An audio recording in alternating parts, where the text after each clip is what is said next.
I don't see anything. You have to twitch.tv/CampfireQuest. Yeah, that's where I'm at, but I don't see anything. Can I have $5 so I can sub to Campfire Quest?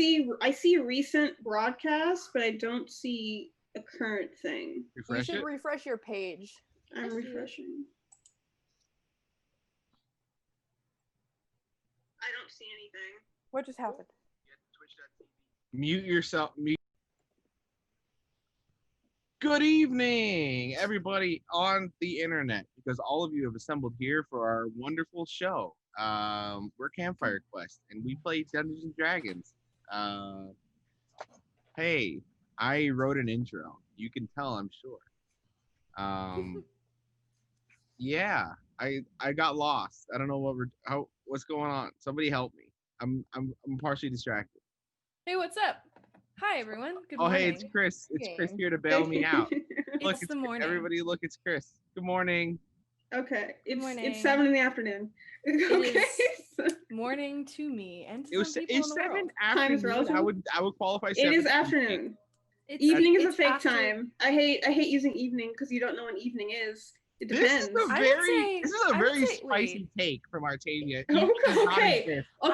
So during daylight savings time or whatever the hell the one is in the I do not like the energy we've created in the studio today. No, I have to argue with Tristan right now. I would put in the argument that afternoon goes up until 5 p.m. Even saying like 5 in the afternoon is a little much. There is a point where it's like 7 o'clock. It's not afternoon. It's very well past afternoon into the evening. Okay, but it's not nighttime yet. It's winter. When it's winter time though, and it's dark, it's 6 o'clock. Okay, what's afternoon then? 6 o'clock for me is always the start of night. It's like it's evening now. It's not nighttime yet though. It's not nighttime. It's evening. Evening. This is the problem with poetic, flowery language. Exactly, and that's why evening's banned. Peak times. Well, it's 6:52. It's 7:30. I'm just kidding. I love. I feel like afternoon is like very clearly like it's not morning anymore, but it's not night. You know, if you decide, is like depending on the time of year, it's a very weird measurement of time. If you decide to get rid of the word evening because it no longer fits your perception of time, then how will vampires be able to operate? Okay. Look, this is a great point, Chris. Because they won't be able to say good evening. Oh, see, they can use it. The thing is, you can't. I'll just in my brain be like, they're full of shit. But I'm not gonna say it to the vampire. You won't just swoon. I feel like you maybe never been told good evening by a vampire before. Maybe why you. I think you should share that story. Actually, as a vampire. Okay. Were you the vampire in the story? Is that why you're hiding? Good evening. Okay. I believe that evening is a good word, and we should keep it. And that evening is from approximately 5 p.m. to maybe about 8. Also, there's a big energy with good evening. That's what I was saying. Vampires can't operate without good evening. Are vampires the only one do they have exclusive access to good evening? They don't have the right. What about the accent? It's not copywritten. It's not copyrighted by vampires. Vincent Price are the only two people. Anyway, discussion about that over. We're playing Dungeons and Dragons. Yeah, D&D. We were not distracting from anything that Tristan might have been doing.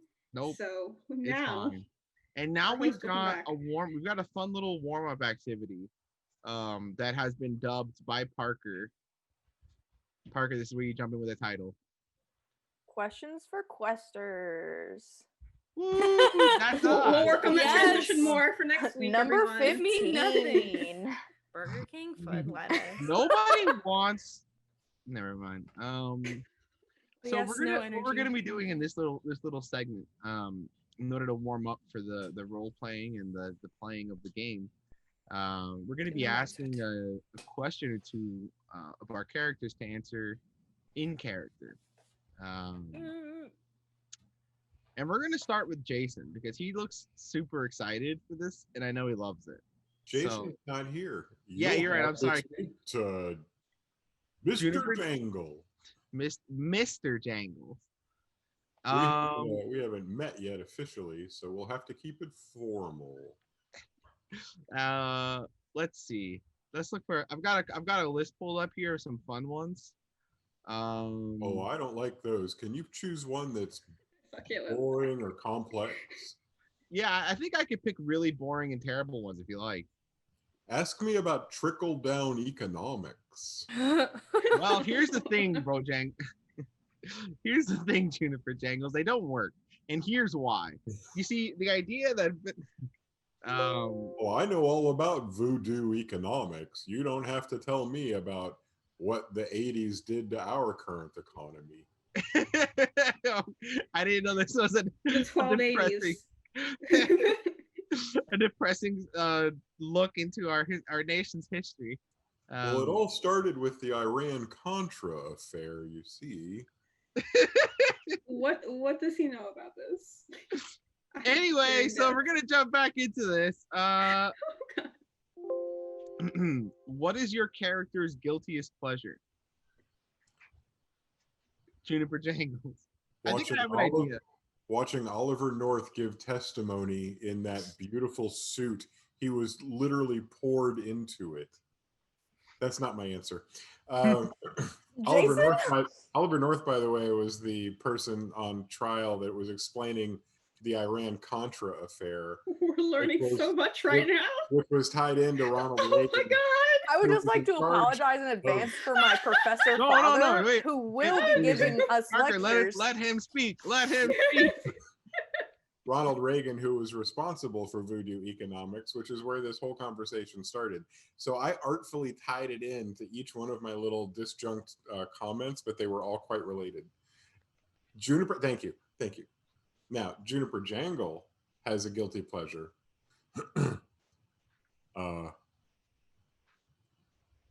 Well, guilty means it's one that I'm uncomfortable sharing with others, correct?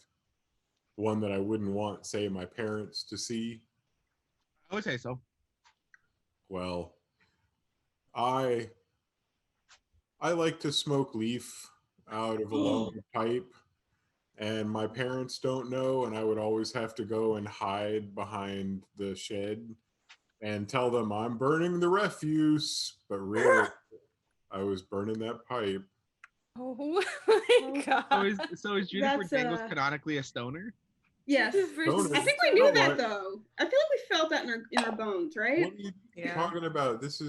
I'm talking about leaf. You smoke it. There's no stones involved. I don't know. There is not a single rock around. And now Kimura, what is Kimura's guilty pleasure? I don't think I believe in guilty pleasures. Anything I like to do, you know? Damn, she's very confident in herself, but I respect that. Wasn't she very guiltily admiring arms the other day? There's nothing guilty about that. Kimura has zero shame. All right. Let's move on. Wesley, what is Wesley's guilty pleasure? I've been sitting here dissociating, trying to think of an answer all throughout that. So wait, do you want us to jump back into Reaganomics, or? I don't. We can do that if you really need it. That segment just kind of took me out, took my brain and put it in another plane of existence. So I have no idea. Come back to me. Parker. Anya. Oh, sorry. Anya, her guilty pleasure is probably... Hold on. Let me think a little bit. I mean, she's not one to normally... It's not even that she's necessarily embarrassed by it, but she actually really enjoys dressing very femininely. Like, she loves wearing ball gowns and, like, putting her hair up and, you know, wearing beautiful clothing, but because of who she is and the things that she has to do, she doesn't get much of a chance to do it. And so she gets a little bit embarrassed when she actually has a chance to look nice. And that is Anya's guilty pleasure. Thank you for speaking in a third person. That was my friend. I like that a lot. Yeah. question from me, Artavia. Can we, if a character is answering, can another character, are they also hearing the questions? Yeah, it's like, I don't know if I made this. Or is this just like one-on-one Q&A? The way I would see it is this is out of game knowledge. Yeah. Like I would have never known. For our benefit. Yeah. But you know, like in fan fiction where at the front, like authors do like. That's what I'm saying. But in author's notes, other characters interact sometimes. So, like, I mean, as long as you don't use the knowledge, I feel like as a meta kind of thing. Yeah. I don't see why we couldn't interact. I pictured it as like the office style interview segments where they're pulled off a separate room and are like talking. Okay, but in the office, sometimes other characters pop into interviews. That is true. Not in this one though. Not in these interviews. Also, okay, like, I just want to find the barrier. Also, in like these, I would never like come in here and like explain my entire backstory in a warm-up question. Yeah. I would never be like, here we go. Do I have to say my guilty pleasure now? You can also pass if you like, Chris. I'm gonna do one more question, so if you want to pass, that's fine. I got it. I have many guilty pleasures, but I'd say that the one that I'm most willing to tell people is I have a really big sweet tooth. Really, really big sweet tooth. And that's it. Pulls Pop-Tart from hair. That's really sweet. You got a bakery? Now we've got a sad one. What is your character's greatest fear? Deep and irrational. It's like. All right. You on first? Juniper. Yeah, Juniper. What was that sad question? I dropped my Oreo. Well, that was the sad. That answers the question. What is my greatest fear? Losing a fucking Oreo. That's tragic. The question was, what is your character's greatest fear? Or one of. Juniper's outgrown. I've outgrown a lot of little fears, spiders, mice, small things that used to frighten me. At this point in my life, I can't imagine disappointing my family or my friends back at home. I every day think about how I can make them proud and choose my actions based on not wanting to disappoint. So I'm terrified of letting them down. Damn, bitch, that's my IRL fucking answer. Me. What about Laura? I would say my whole life, everyone around me has been scared of the Empire retaking our home and punishing us for being free, our own country. So I suppose that's been something that's been haunting me for a long time, for most of my life. I don't really remember not being scared of that. So you gotta do what you want to overcome it. That's really sad. Hey, Wesley. Hello. Damn colonizers. I'd say my biggest fears are losing people I love and being trapped, feeling like I can't escape. And how about Anya? My biggest fear is probably not choosing the right thing when it comes to saving the people I love.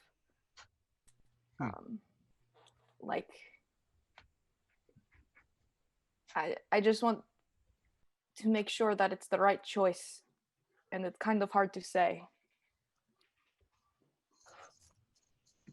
That is my biggest fear. Yeah, that's my biggest fear. Well, thanks everybody. My biggest fear is clowns. Yeah. I don't like dark space. Very claustrophobic in real life. What is it? Coulrophobia? Is that what they call it? What? I don't know. Is it? I don't think it has a name. The fear of clowns. Clownophobia. Hate spiders. I hate bugs too. Bugs are gross and disgusting. If Parker sees the spider, they explode on sight. Yeah, I feel that. Parker, you get me. They just have so many eyes and so many arms, and they crawl into your mouth and ears. They just crawl around too much in a very creepy manner, and it's not cute. There's nothing cute about it. I think spiders are kind of alright. They're fine. I think they're alright. Spider lover over here. Nasty bug. You know, grasshoppers also suck. My mom one time locked me out of a car because of a grasshopper. Crazy. Grasshoppers. It's a pretty intense story. We'll hear about that another time. I think the worst part about grasshoppers is because they're so big, when you kill them, you can feel. Why would you kill them? Because they're inside. Just take it outside. Put it in a cup. That's light a paper plate underneath it. Too kind. What? What if there's treasure inside? Yeah, you gotta break it open to find the good stuff. Oh God. How do you know? That's actually why I don't kill bugs, is because it's really gross and they have like bits. There's like there's no circumstance in which you can get me to squash a bug. Yeah. I would rather just either let it live or put it in the toilet, flush it. I have flushed a roach before, by the way. I'd rather just let it outside if I can help it. Just yesterday, a fly landed on my laptop, and I freaked out Parker because I just went into my bare hands and just like exploded the fly. That's so gross. Okay, gameplay. I'm not a coward. Whatever. I care about my hands and my skin not having the texture of dead bug innards on me. How about that? We're gonna lose viewers. Yeah. Sorry, everyone. For crimes against bugs. I'm sorry. I'm gonna drop us in. You guys ready? Yes. I'm immersed. So as usual, we're gonna do a little bit of recap before we jump into the session. Paint me a word picture. Paint me a word picture. And so, our intrepid adventurers had spent the last day or so, approximately, gathering all the allies they could, as they prepared to show off, not in a physical altercation, but in the battle for the hearts of the townspeople. They were able to, with rousing displays and words of confidence, win the hearts and minds of the people of the village of Nendros. Their influence has left the people feeling more hopeful than ever. They had a night of carousing and getting to know the townspeople and spending their possibly last day on Earth. Or not technically Earth, but it's like a fantasy planet. Don't worry about it. Bonding with each other and the townspeople and preparing themselves for the tough battle ahead. A battle which they have planned for the last several days. Let's see how this unfolds in this week's episode of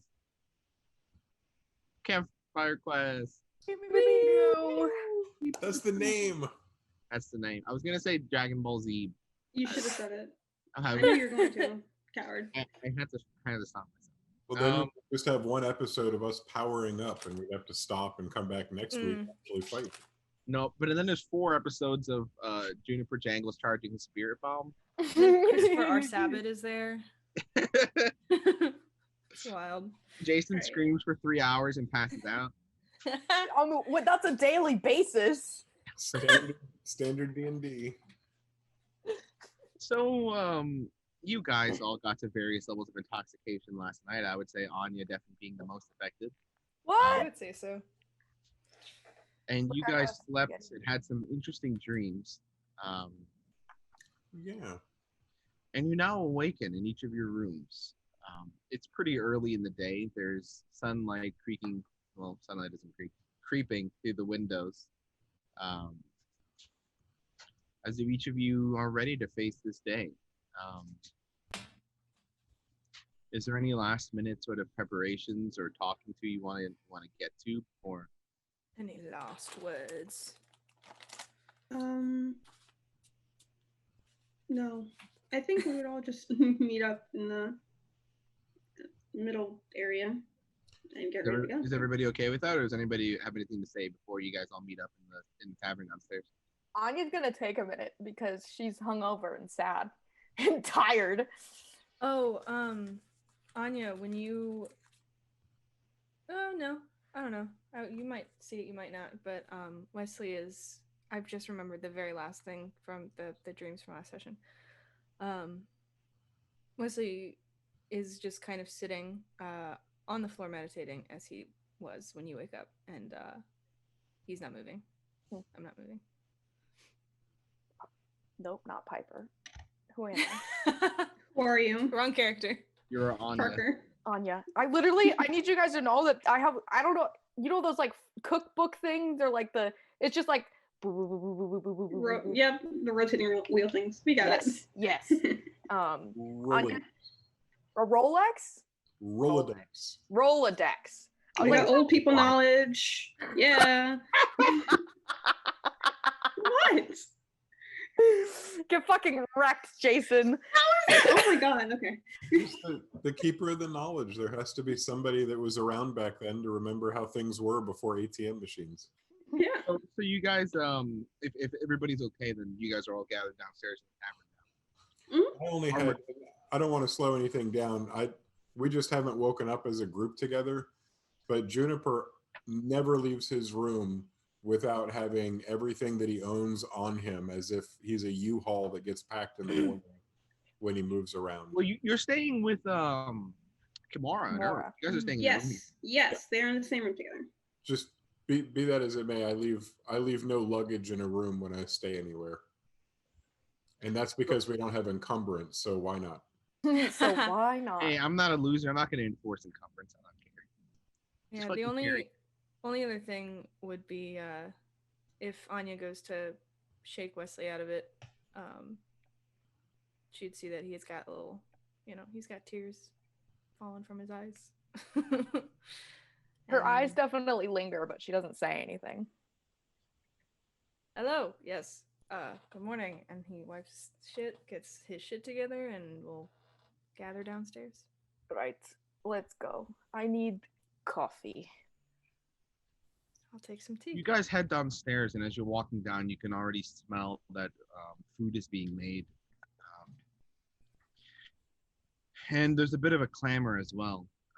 And as you guys start assembling in the middle of the tavern, you can see that Philip is there, and he's talking to the small group of hunters. I think that Juniper actually was hanging out with last night, and you can see the de facto leader of the hunters, Cletus,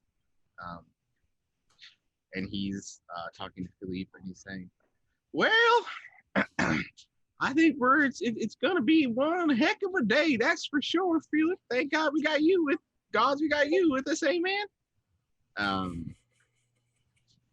And he says, "Yes, it's going to be. I think that if we all stick together, we should be fine. Speaking of sticking together, here are our intrepid heroes, which everything depends upon, huh?" Morning. Hello. Morning, everyone. Hi. In the men that there's a couple things that you notice. First is that Philip he looks completely different than how you've seen him before. He's covered in armor, and it looks well maintained, and he's not wearing it, but in the crook under his arm, he has what is unmistakably the helm of a imperial sergeant with its large horse plume down the middle. You also see Felix. She's like sitting on the floor, seemingly meditating. She's got a shield next to her and a mace on the other side of her. And she just seems to have her eyes closed, and she's like just sitting there. And there's of course and she's making food for everyone. The hunters that he's assembled are like, oh, sorry. I was just gonna ask. I was just gonna say that there's the hunters that were assembled are just like a group of 3 men, and they're kind of just like dressed in like motley. They definitely look like some 3 dudes who own bows that like were asked to show up. All right. Yeah, that's the scene as you walk downstairs. Can I please get some coffee? On turns around and she says, "It'll be just a minute, love. Still working on all the food, yeah?" Appreciated. And if you have tea, that would be lovely as well. Tea? What kind? Oh, do I have a choice? Yeah, we've got a couple varieties. Do you have any black tea? Just basic chai, maybe a chai? Yeah, I can do black. Do we want to lower the volume for poor Anya over here? It's kind of loud. Oh, sorry. And the lights are so bright. I'm looking for a tea as well. Do you have a list? Pulls out a menu. We're a coffee shop now. We're looking at tea. Really, I'm specifically looking for... I'm really not going to put on multiple kettles of tea. I'm sorry. Wesley got in there first. I think it's black tea for everyone. Okay. Black tea for everyone then. Anya, you I was having hoping to get some good morning? Is everyone feeling, I don't know, ready to go? Ready to not die? I feel perfect. Perfect day to not die. Perfect day to not die. I like the sounds of that. All right. I feel like now that it's the actual day, I'm like actually nervous. You know, I kind of just want it to already happen. I don't like this whole in between thing. It's kind of not my speed. Well, we can go over the plan to maybe calm your nerves a bit. Maybe ask around, see who we've got on our side. I noticed those archer men, and I don't know. Philip has some fancy looking armor. I guess I don't really know what. Well, you can ask him about it, probably. I don't think it's really. It doesn't matter. Philippe. It's Philip. Okay. Felipe. Oh yes. Just Philip is fine. What's up? Hi, Philip. Laura was interested in your armor. I wasn't specifically interested. It's just I've never seen anything like that before. Yeah, I've never. I'm very curious. Would I recognize what this armor is? Like, if there's any. Yes, connection? he's This is, as somebody who's lived within the Empire. This is the armor of a. I don't want to say low ranking, but it's like a sergeant. Yeah, in the it's the armor of a soldier. One of the few remaining official military detachments of the Empire. Cool. Yeah. So are you asking him about it? Well, Kimura was. Oh, Kimura, I forget that you're not from here. It's such a common sight to the people of the Empire that it does not require explanation. I used to be a soldier in a different life. This is when I was discharged, I was allowed to keep my equipment. All right.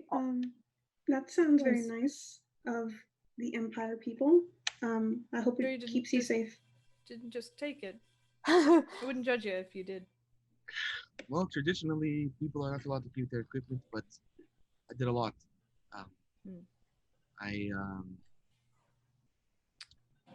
I put in my time, and I shed a lot of blood. So things you're not proud of. Well, everything I did for the benefit of all the people of the Empire. So there is no shame in it. All right. I wasn't really expecting anything that deep or whatever. Murder wars, whatever happens over here. But the armor looks very nice. I wanted to say that. He sort of looks at you guys like, what?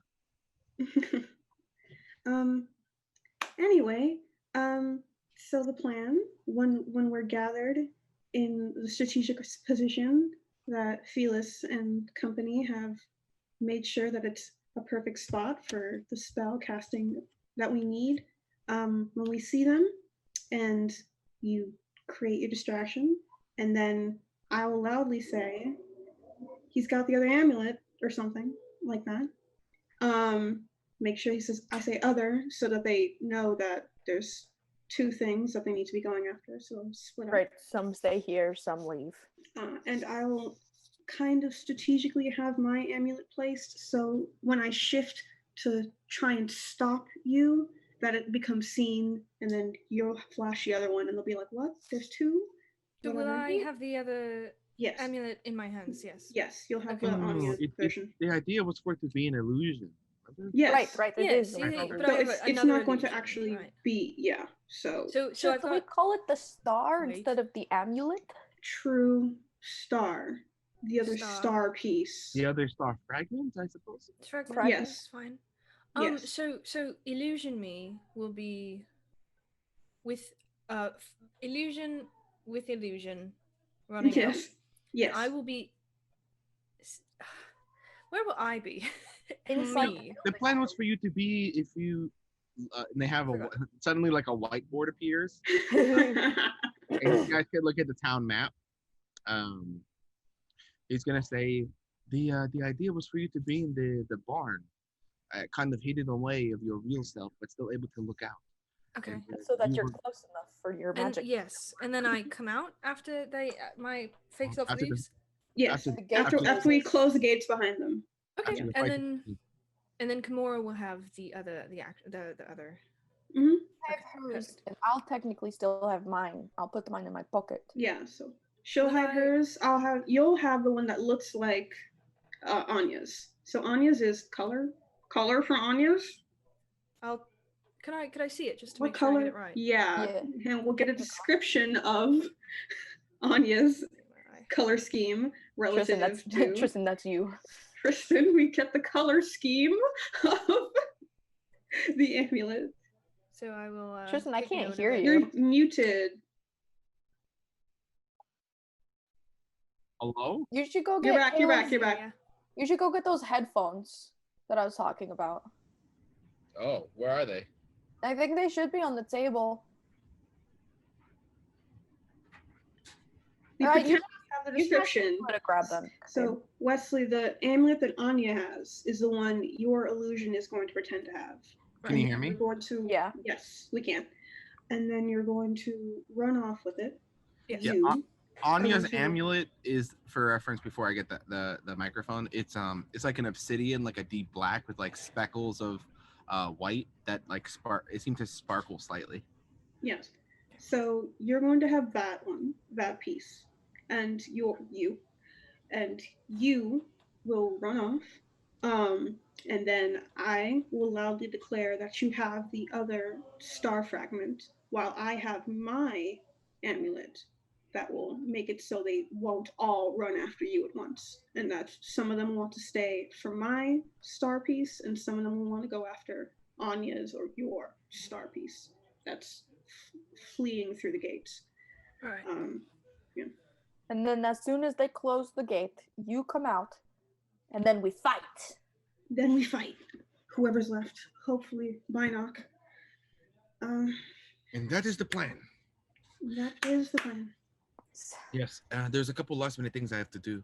I'm going to get these men on the rooftops around the meeting location. So I'll be back in a few, but I'm going to be helping them. And he kind of like gestures, and they start leaving, and the Cletus stops and is like, Juniper, I know you're good with a hand of cards, but I'm excited to see you in action, buddy. Well, I'm just excited to be able to do my part. Yeah, you and me both, brother. Good luck. Thank you. You too. Hey, before you go, could you make sure that nothing happens to my friends? Would you keep an eye on them when everything's going on? I know there's going to be a lot going, and I can only watch one or two at a time, and I get nervous when something like this happens because there's more of them than I have eyes. Yeah, no, I'm gonna be watching the whole battle from above. So if I see any of your friends in a risky spot, I'll be sure to help them out. I appreciate it. Good luck to you. We'll see you when it's all over. We'll drink a beer. Yeah, we'll have to get a drink together, play another hand of cards, huh? And he smiles real big, and then he tips his hat, and then he goes to leave with the other guys. I suppose I'll cast my mage armor right now. Make sure to specify. Make sure. Yeah. It's 8 hours, right, for mage armor? Yes. It is 8 hours. Correct. So long ass fucking time. Well, no, never mind. And when they leave, On comes by and she kind of like brings you guys all food, and she puts the tea kettle down and just puts like cups. She's like, I wasn't sure how many of you wanted tea. She pours a cup of coffee and gives a reassuring pat to Anya. Thank you so much. We've all been there, honey. And after she leaves, Felis finally stands up, and she grabs her shield. And she's still wearing her robes, but you hear like the faint clinking of chainmail now underneath as she walks. And she walks up to you guys at the table where you're sitting, and steals Anya's cup of coffee.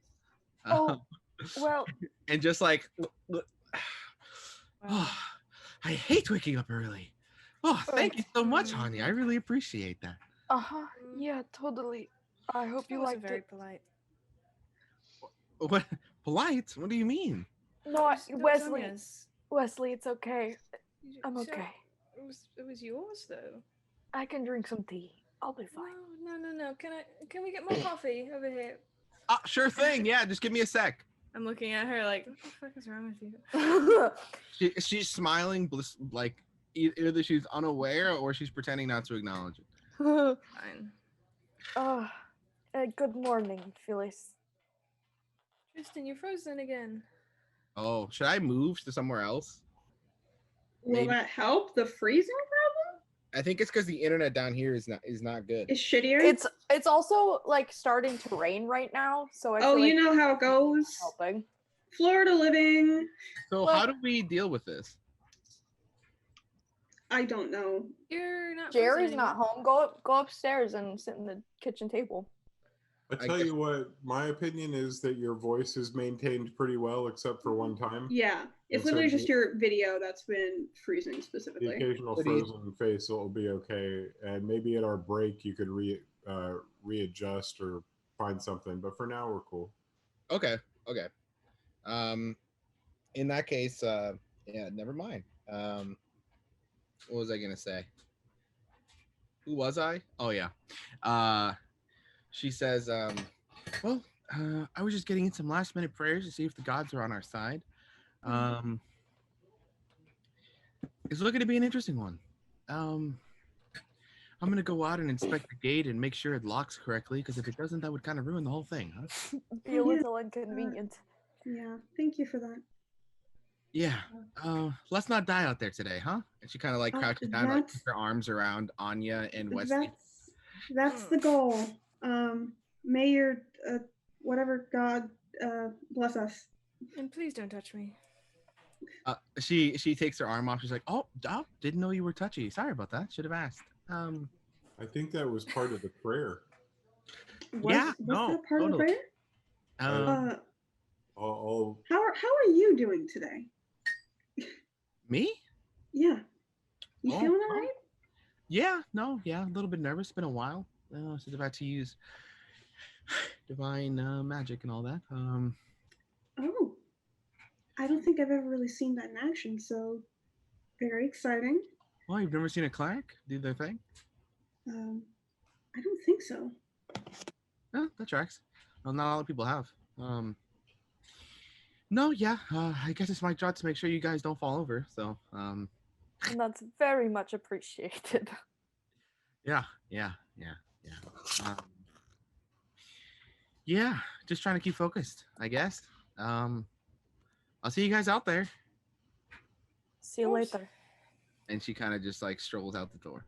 Anya looks sadly at her coffee cup. I'm so sorry about that. I don't know what the fuck is wrong with her. No, Let's it's do another one. I think she's she's just helping us. I really don't. She's But hype. But she should have known that it was yours. It's That's rude. I think she was in her zone. Can we, You know, Gamora, can you just lower your voice? I am speaking as low as possible right now, but I will try my best. It's not very often that this occurs, but it's been a good night. Is that what you? Is that some of the knowledge that's been hidden from you? That this doesn't occur often? Well, I mean, I just kind of assume. We don't know. Anyway. I'm feeling it. Why did you get so excited about last night, Anya? I do wonder. Were you just feeling it, or were you trying to? I might die today. We might die today. Might as well have some fun before. That is true. No one's gonna die. Well, I believe that's the better spirit. No one's And gonna die as An comes by with another cup of coffee, she's like, "Yeah, stop being so dramatic." And nobody's. That's not her accent. I'm not convinced on. You sound a little nervous. I'm a wee bit nervous, yeah, but I mean, I've got faith that you will manage to pull it off. Yeah, no, it's I think everybody in Downs is holding their breath, but at the end of the day, we think y'all can pull it off. So we can, and we will. And we will. So this is the final space for you guys to decide if you want to alter anything, do any preparation, because it's about to go down. Let's do it. This is probably not important, but through Anna's headache, she notices the tinkling of a small silver bell around Juniper's neck that she doesn't remember hearing before. And the same is true of now Wesley as well. I can hear it? Yeah, the two of you. Everyone can hear it now. Two of you can now hear it. Anya definitely gives it a look, but she doesn't say anything. As one does. And she downs that coffee and any greasy bacon that is in front of her. Grease and hangovers isn't quite I don't think that's a good combo, but it's more about the energy it will give me. You know, the It's frozen. No, I had no idea what you said, Park. Nope, it was gone. Repeat that, please. Yeah. The worse I feel, the better I fight. Oh, that is a very strange state of being, but we'll work with that. Very exciting. And so, sometime you guys kill time as you're waiting. What's in kill time, children? We're spending time with our new friends before we all die. Yeah. And after a while, Philippe comes back, and he's wearing his helmet this time. And he kind of gestures for you guys to come and assemble in the street. And if I recall correctly, you guys are, everybody but Wesley is basically lining up in the street, right? Yeah. And Wesley's going to be hanging out in that barn. I'm in the barn next to the front of the gate, and I'm going to be casting mage armor on myself. That's a classic. Yep. Of not dying. Yeah, and not long after you guys have assembled. Yeah, I will. That was for the God in the sky. Sorry, everyone. All right. And God in the sky. Maybe another like 10 to 15 minutes has passed, and you guys are just sort of nervously standing in the street. It seems like all the people who normally are hustling and bustling about the village have been cleared out. They're all waiting in their own homes. The village almost seems like a ghost town today. And as it finally gets around 10 o'clock and the sun is, no wait, as soon as it starts to get around noon. Ooh. Ooh. And the sun is shining high in the sky, right above, beating down on you guys. Except for Wesley's, who's nice and cool in a little barn. Are there horses in here? This is an important question. Yeah, there's probably at least 2 horses. I will pet one. Nice. Before long, you start to see the hazy outline of a group of people coming towards you. And not long after that, you see a group of 10 people with Binoc at the head. Are our people lined up in position? Yeah, as you were sitting on the street, you could look up and you can see that in several of the houses that are around and the buildings, there's the archers are like crouched behind, just kind of like waiting. Okay. And is the gate open? It is currently open. Okay, then I will wait until they get very close and then put up silent image. You can see Felis, who is holding her shield and mace.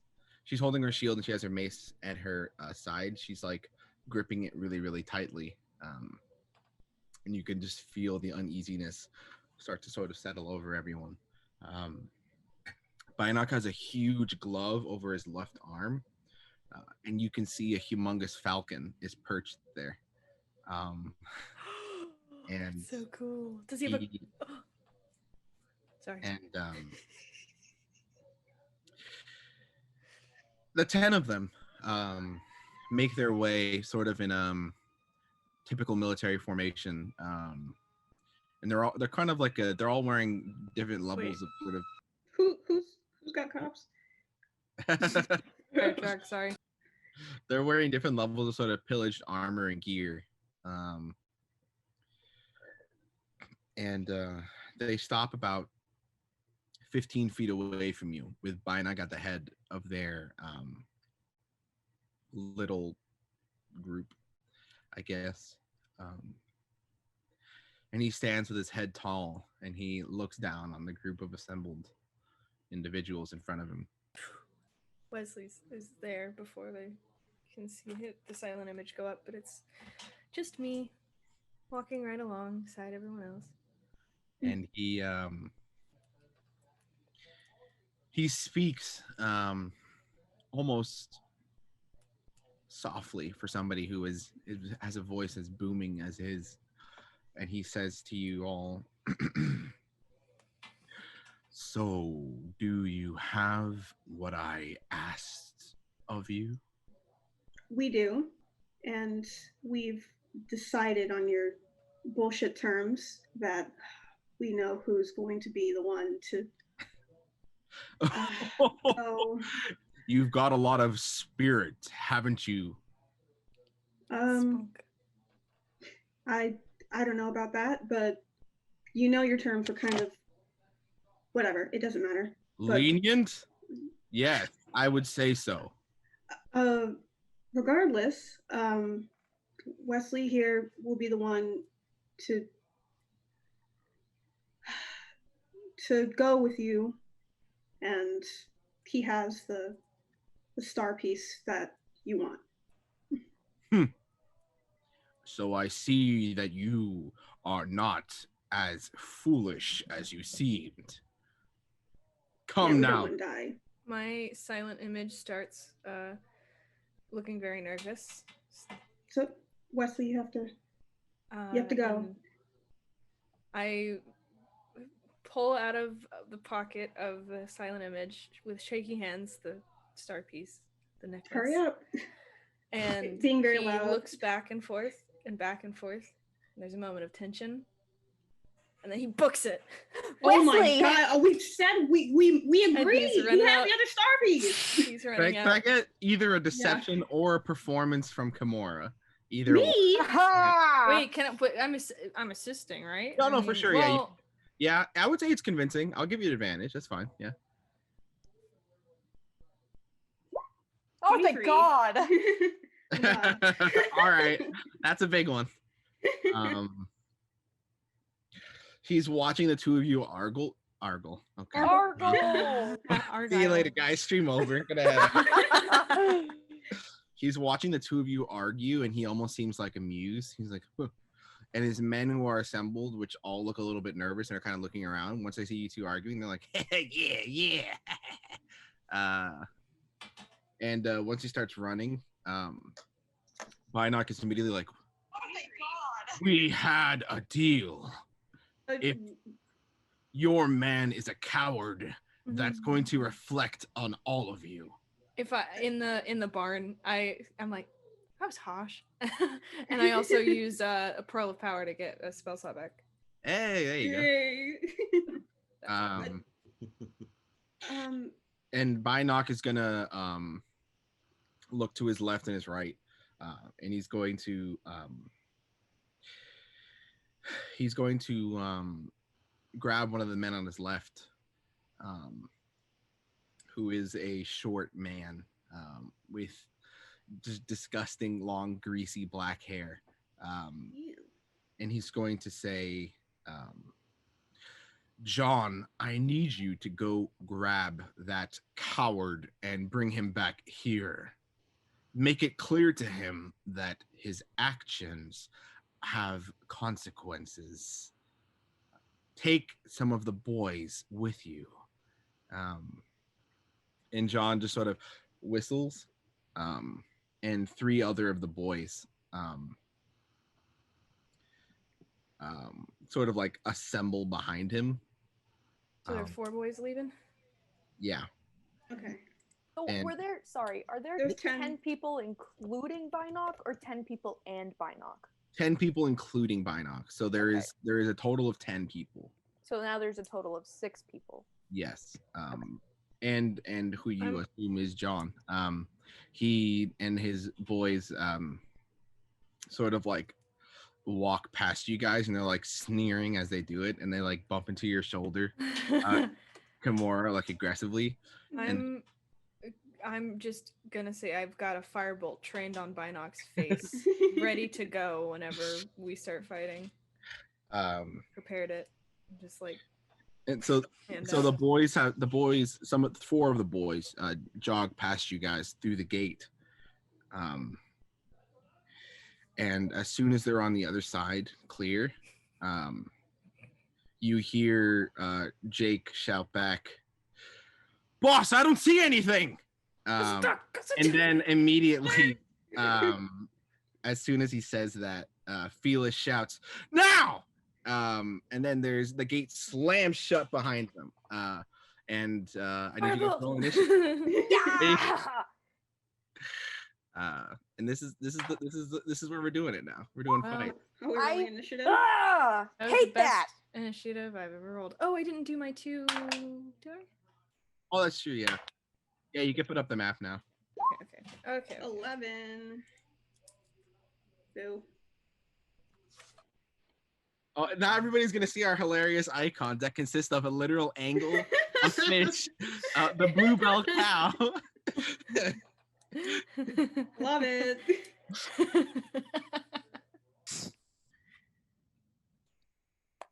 Oh. It's showing everything. Yeah. Okay. This is fine. I rolled my 2 dice for the day, by the way. Okay. I forgot to do that, but I have Did that you now. Did you send it to me just so I could take a look? I will do that right now. Yes. One moment. My initiative was very bad though. It happened. You know. I have an 11, by the way. Oh, nice. Okay. That was a 3 from Wesley. Oh my gosh. Yep. That's a classic. You're gonna have the fireball train for a minute, huh? Listen, he had his hand out and ready, and he's just waiting. He can't get it to light, you know. Yes. His fingers. Why won't you work? He's like, why did I try to use fire alchemy in the rain? I don't know. And your charming and quiet sniper is gonna help you out in your trying times. Can't wait. All right, so did everybody roll? I only have 2 initiatives. What are we doing? Can we get actually, we have 3 right now, but Juniper, Jangle. Juniper got a 19 on roll 20. I mean, on oh, really? Holy shit! Nice. Okay. Or It's a 14 with my badass +5 on initiative. Damn. I know.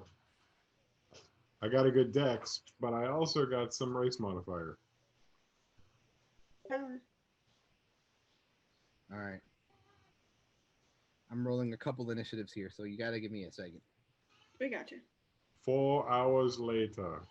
I would just like to point out that Anya has like the biggest smile on her face right now. That it works? Oh yeah, we're all super hyped. It's amazing how you go from hungover to excited just with a little bit of adrenaline and some bloodlust.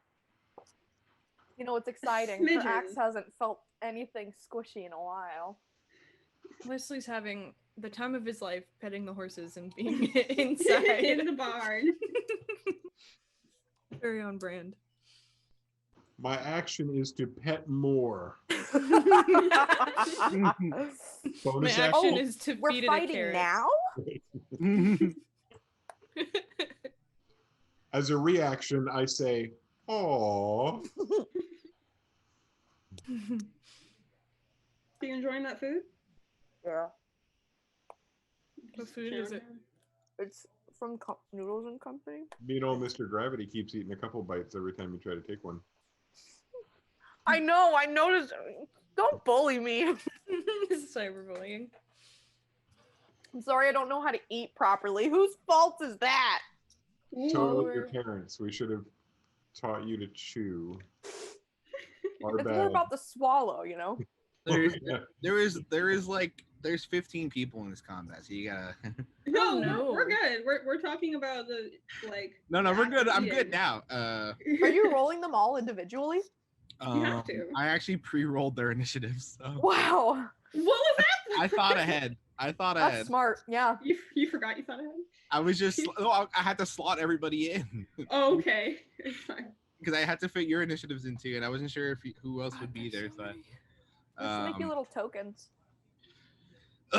So, as soon as that happens, Binoc, he's gonna say go, and he shoves his hand forward, and the hawk is going to. Is it a hawk? Did I say a hawk? You said falcon. I thought it was Falcon. hawk. You said falcon. It could be a falcon. That's fine. Falcon Fury. Let's go. I know the difference between big birds, so it's. I don't. And so Bloodwing the Falcon. It's a very fun Love name. that name. He performs at children's parties, believe it or not. Highly doubt it. Binoc has a set he does at children's parties. It's a set like this. Does he kill people during the sets? Is that what he does? That's for you to find. Is there like a zip line too? Like... This is so funny. You can see like a little scarf still on Bloodwing. He goes to quickly take off. He's like, "Oh no, wait, we gotta be scary." Oh shit. Get it now. So Bloodwing soars off straight up into the sky and starts circling and starts squawking in a peculiar way.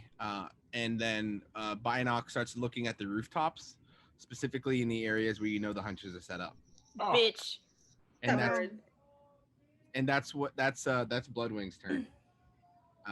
He gets his whole turn.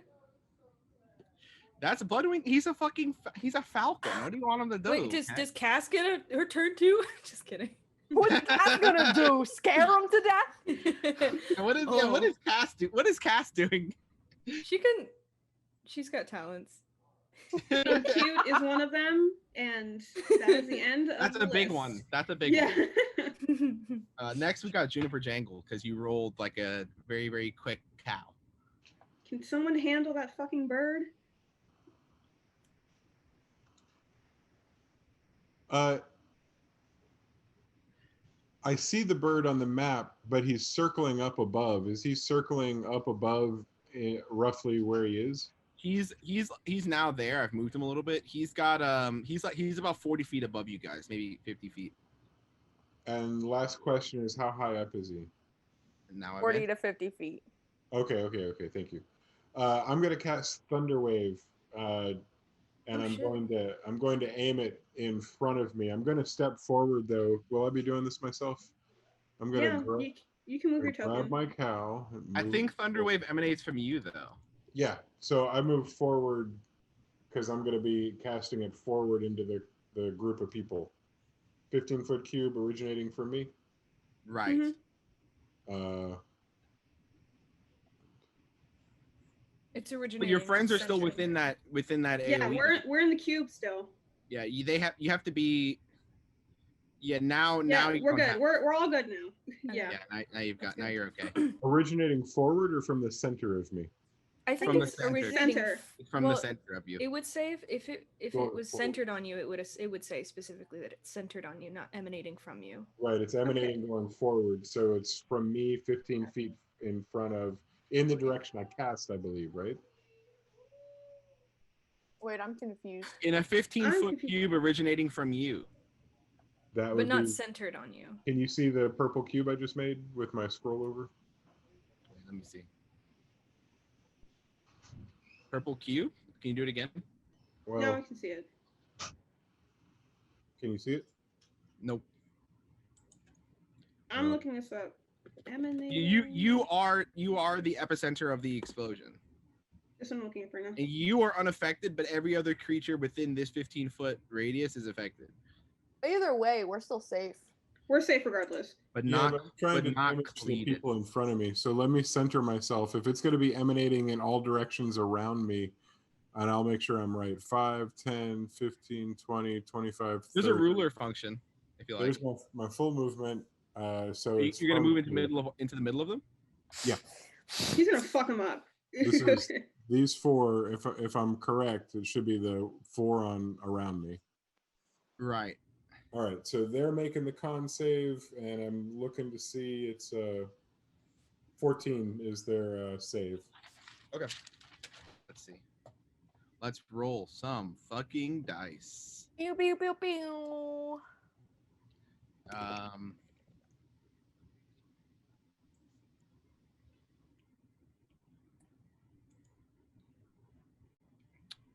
Binoc saves.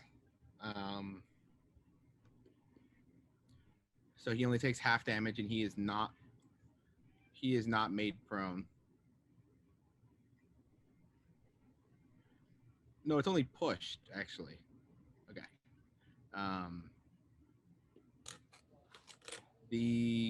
I'm just gonna roll the red bandit and herald at the same time. Let's see what they get. Okay. They rolled. They fail. How much do they get pushed back? Thunderwave is, I think it's also 10 feet? Or is it 20? I think it's 10. It's 10. Can't hear you, Tristan. Oh no, you're gone. You're gone. It's 10 feet, by the way. Yeah, 10 I just checked again. 10 feet away. Oh no. Oreo in my teeth. I didn't even notice. I had Oreo in my teeth this whole time. How embarrassing. We didn't It's notice. just a snack for later, you know. So can you hear me now? Yes. Yeah. So what did you roll your damage? No. Who hit? You cut out, bub. Sorry. Binoc saved. The archer saved. The 2 people to your left and right did not. So, Hey! Oh, there you go. 8. Okay. So in a move that they were not expecting, Juniper just kind of runs directly into the middle of the crowd. As a bard does. As a bard does. and he fucking explodes. Binoc manages to stand. So does the archer who saw it coming. But there's a man with a shield wearing armor who is pushed 10 feet up against the building. And there is another man with a scimitar, and he's pushed 10 feet away. And they look frazzled. That's 8 points of damage on the 2 of them and 4 on the 2 that weren't moved. Mm-hmm. Right. And even number. 10 on the ones who weren't moved. Right? Oh no, it was 8, 8, 8. Right. Okay. Yep.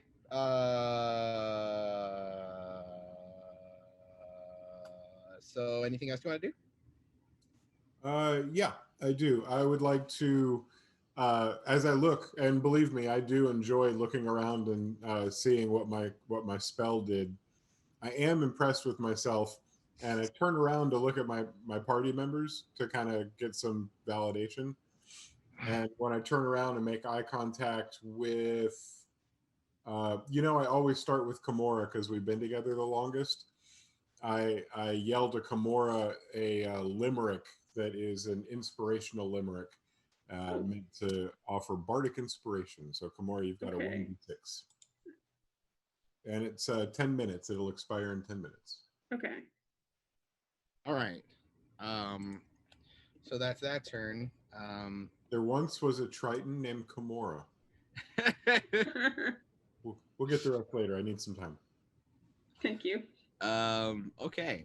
Next up is Harold. He's gonna stand up, looking pretty pissed at you. And he's gonna run right at you. He hated that. And he's gonna swing better. He's got Everyone's gonna kill you. Oh God. He's right in the middle. Yeah, this is so. He's got a mace. No. And he rolls. It does a 14 hit. It does not. Okay. Loser. He's a swing and a miss. And next up is Bandit Red. He's going to do the same. He dusts himself off, walks up to you. He twists his scimitar in his hand in a fanciful display of prowess, and he swings down. And I'm assuming a 6 probably misses. Yes. I think so. Actually, this time, surprisingly. And so he swings and he swings again and he misses with both strikes. Wow, he's so cool. He's so wow. We're all very impressed back here watching this right now. And with that, Cletus stands up and he says, "Let's make it rain, boys!" Yeah, Cletus! And they're gonna. The archers all stand up and they take their shots. Hit it.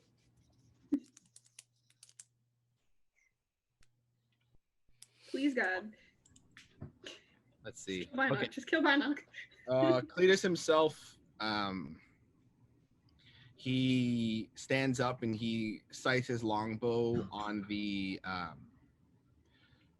scimitar wielding man who was acting all cool and fanciful, and he takes a shot and he hits it. And that guy is looking like shit. He's kind of barely standing. The other archer directly to the left of the group sights on Bynock and manages to catch him in the shoulder. The last guy near Wesley completely whiffs his shot. He misses. Right. All right. Sorry, buddy. A little bit embarrassing. Distracted. Next up is this bandit with a crossbow who's like, oh shit. He sees all these guys with bows around.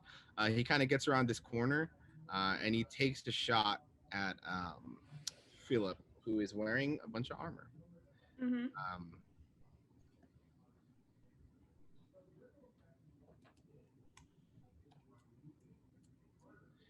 He shoots and his like crossbow string explodes.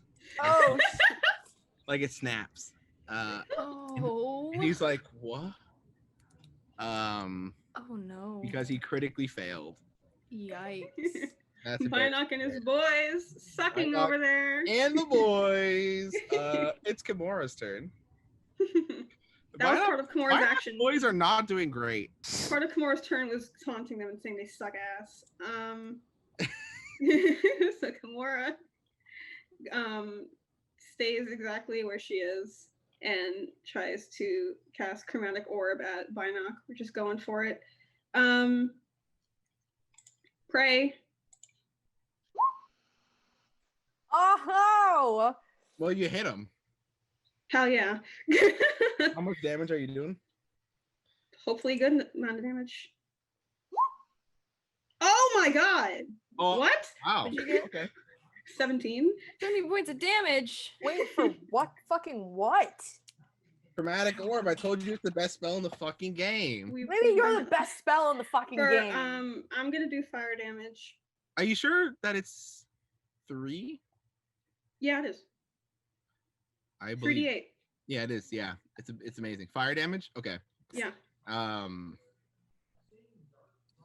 Wow. Yeah. Binoc raises his hand to try to resist it, and it just kind of explodes against his hand. And the flame just kind of catches onto his fur on his chest, and he just kind of pats it, and he goes, Well, Okay. that's Oh, makes me feel real good. Wait, can't hear you. Who? Tristan. Me? Tristan wasn't. Oh. Tristan, you're gone. Tristan, You're gone. Tristan, you're gone. Tristan, oh no. No, Tristan, no. We can Oh, no. see you, can't hear you. "Oh, There we Now go. we can hear you. There. what was the last thing you heard?" There you go. You said we all leveled up and we found 300 platinum each. Damn, I didn't even. That was for after the fight. I can't believe you piece of guys. game. You were telling us how he swiped off the fire that Kimura so graciously threw at him. You patted out his fur. That was it. Patted out his fur.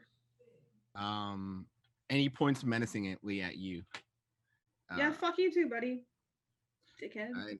And next is Phyllis. She kind of like steps up,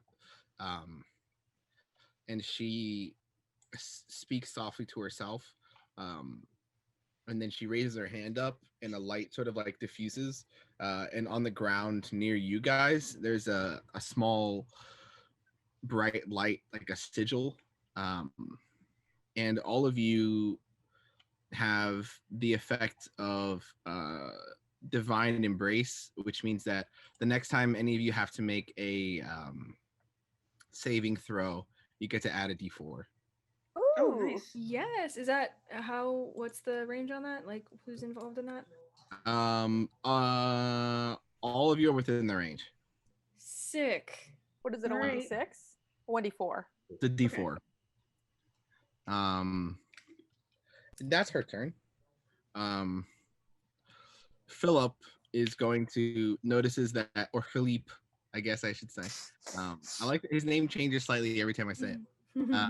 He's gonna charge into the fray, right next to Juniper. Oh my god, he's He's gonna say, surrounded. "Don't worry, friend. We'll make a way out for you." And he's going straight for the throat of this bandit in red who's barely still standing. Ah. Bandit in red. And he crits him. Hey! Oh. Legend. Philippe with a grace that you haven't seen him ever display, and he just kind of, you blink and suddenly he's in front of this man. You barely see him move. He's like a blur, and he wraps his long. That's not the word I'm looking for. He sort of does a huge gesture and he takes the guy's head off with a single swipe. Oh god, Ooh. that's so bloody and And, disgusting. It's a little bit gross, but Sounds also a incredible. little bit cool. He's like kind of um, hot, like a little bit. Yeah. And that guy is now a corpse. Oh my goodness. Corpse. Oh. Goodbye, red dot. Corpse without a head. Yeah. So he falls to the floor. He kind of, the body doesn't fall immediately. It's almost as if he didn't even realize what happened for a moment, and then he falls over. Kill Bill 2, Oshiren. Yeah, essentially. And what that's a movie, all right. Seeing this happen, Bandit Purple is kind of freaking out a little bit. He's gonna run over to where he's near his dead friend. Let's see. He can make this movement, I think. Let's see. Ta-ta-ta. Would he incur Yeah. any opportunity attack from Mr. Jangle? I believe that sounds correct. Well, he Oh, moves. but I from- use my... No, that's a reaction, not a bonus. Yeah, I still get that. he Unless Unless I he don't. wants to which I make it all believe the in. way around, you know? Instead of maneuver around. Did he? I thought didn't he start here? He Oh no, you're right. started- He walked past. Yeah, you're right. Yeah. Yeah, no, I guess he's just gonna engage Juniper. He's gonna walk right here. He's got a hand crossbow and a dagger. And he's gonna shoot at you with his hand crossbow before Point entering blank, melee damn. with you. I'm rather dexterous. Does a 19 hit? No. Oh fuck. It doesn't? Yeah, it does. Of course. I was about to say, what? I was about to say, wait, What's holy your shit, armor? really? Hold on a second. My AC is 26. Please say wish. psych. Please say psych. He does. Oh wow! And does it? What is your AC? 16. He rolls a 6. Yeah, and then he rolls a 16 with his dagger. I thought that was the case. Uh-oh. So he shoots you with the hand crossbow in his offhand, and you take 4 points of piercing damage. And then he quickly jumps in and stabs you in the shoulder with his dagger. Oh. He rolled another 4 damage. God damn it. Well, we're having a great time. All around me are familiar. This is a total. You did this to yourself, Juniper. Why'd you run in there? You didn't have to engage. There's a total of 8 damage. Right. There's a man with a bow directly in front of you, Bandit Orange. I think he's gonna risk it. Yeah, he's gonna back away from you and over here, meaning you can opportunity attack him. Kick his ass. Kick his ass. Do it. Yeah. And you're still wielding your glaive. So or are you wielding something else? no, glaives in the hand, daggers are in my holsters. We're talking about Mr. Purple, right? The one I just took damage from? Or no, No, who Mr. left my Mr. Orange. walked Mr. away. Mr. Orange, yeah. All right. That's nice of him to try and do that. I definitely swing out with the glaive. I'll roll for attack on that. That's how it works, generally speaking. Yeah, usually. I don't see Oh. what happens. Well, No. it's a Two. dose, so it's not looking. Oh. Not Well, hold looking on, too hold on. I get +3 on that. So Oh. And if he was like a snail, you might hit him. You know, or like a snails like have a a shell. They do have built-in armor. they are very tough targets. So you try to swing out with your glaive, but he just kind of nimbly dodges beneath it. He backs up. Well, I think he's gonna see that there's an archer now above him who just shot his boss. And he's gonna try to take him out.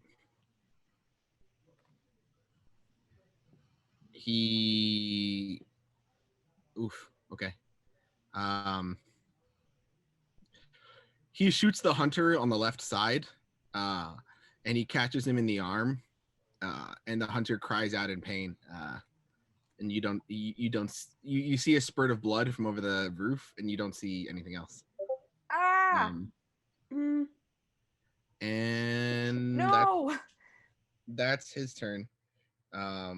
Next is Binoc himself. Juniper's not looking too hot right now. Uh-oh. He is going to walk forward. What? He's going to walk directly towards Kimura, who has baited him. And he's going to get opportunity attacks from Philip.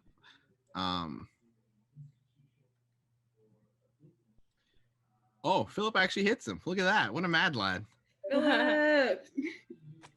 So as he's walking by, Philip notices his movement and manages to quickly swipe him on the back. But Binoc seems unaffected, and he keeps walking directly towards you.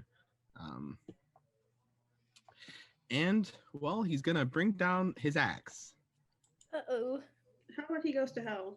Look at that. Yikes. Does a 15 hit? I have 15 armor. So Mm. yes. So that's an affirmative. Whatever. can I use my fighting style of interception for when it does the damage? Because then I can use. Hold on. A creature that I can see within 5 feet of me. She's right next to me, right? Yeah, yes, we were right next to each other. I can reduce the damage by 1d8 plus my proficiency bonus. Dope. Ooh. Binoc brings the axe down on you, and he says, "Little fish should learn their place." That was vaguely racist. Extremely. He does 14 points of damage, reduced by. Hold on. When But Anya how much lifts again? up her shield to try and like block it out of him. Oh and she- God. Big cows should stay in their place. A distant juniper cry. Aw. Oh God. So it's reduced by 5 points. Wait, what is? Don't you have to roll? I She did. just did. Oh, I didn't even see your roll. Where is It's it? a 3. It's a 3. Where? Under my fighting On style, roll I 20. did it in roll 20. Oh, I see it. How much is it reduced by? 5 because 3 plus my proficiency bonus 2. Okay, so you take 9 points of damage. Cool. What if I just died right now? You'd write a new character and we'd keep trucking. Okay. And, Cool. After you sort of throw your shield in the way and manage to deflect a huge chunk of this damage, Binoc looks at you in the eyes and says, "Think you're tough?" And he rears back his fist and punches you. With I think he's full of shit. I think you're full of shit, Binoc, and I hate you in your stupid face. It's a 13. I don't think that hits, right? Misses. I'm gonna say I just think you're weak. Kimora's laying there almost dying. Yeah, fucker.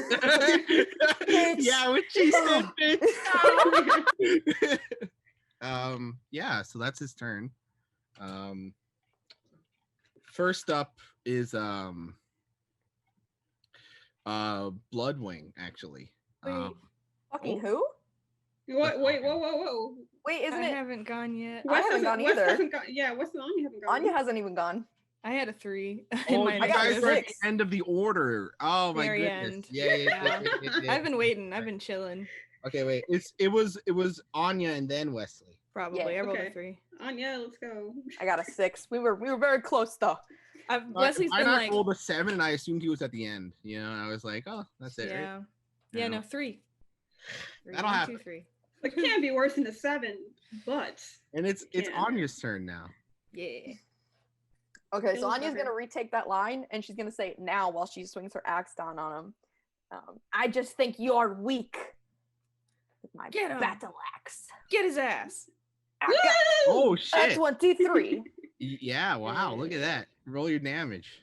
Kick his ass. I hate this man's. Wow. Whew, y'all are hurting this man. Y'all are putting the hurt on this man. I would I'm also, dead. I don't know if I'm able to do this, somehow like fucking kick Kimura behind me and stand in front It of would her. be an action to shove her. In which case, Okay. I would say you would not. You could move her out of the way safely. So you could either attack him or you could move Kimura. I'm gonna attack him, but I am going to like, you don't touch her, bitch. You're gonna Yeah. flex. Is that what's happening? I think Anya's flexing. Anya's fucking flexing, bro. Okay, so you cleave a mighty chunk. You bury your axe just right in this man's chest. And it leaves a pretty gross looking wound. And there's now just kind of like blood kind of like seeping down in front of his fur. And that's your turn. I like the idea since it's a crescent moon axe that like the tip of it like got wedged in there and I have to tear it out of him and stuff. That's nasty, but I like it. Thank you. Now it's the turn of Wesley. It is my turn. I can't seem to do the thing where you tell distances. I think I'm within 30 feet of Binoc right now. Oh, do you see the little ruler on the left? Is it not working? Nope. You're That's within right. 25 Oh, feet. this is there. Yeah, you're within 25. Everybody pulls out their rulers. Yeah, I don't have that on the side. I don't know why. You have to click the little. It's the fourth button down: arrow, paintbrush, magnifying glass, and then circle with a ruler on it. Oh, okay. There we go. Cool. Beautiful. So yeah, I'm gonna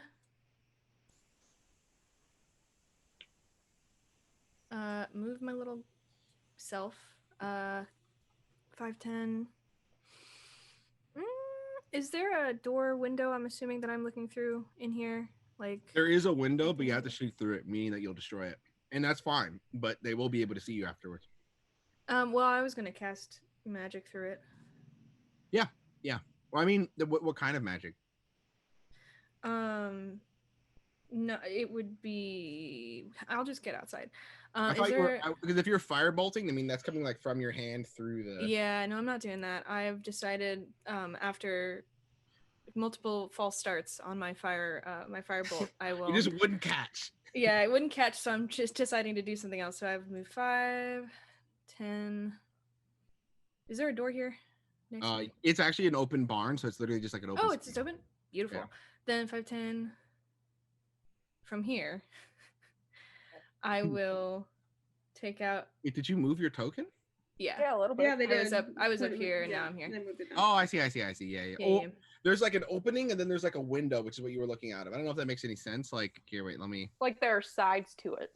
Right, like this like, front part's open. Like this front part is open, but then where you're standing, there's a window.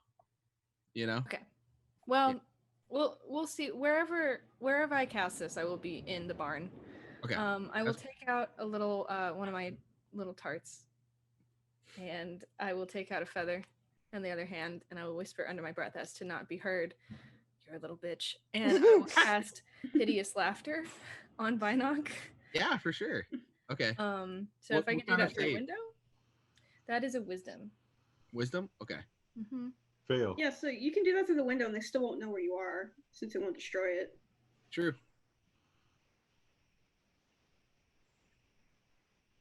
Is this a? He rolls a 15.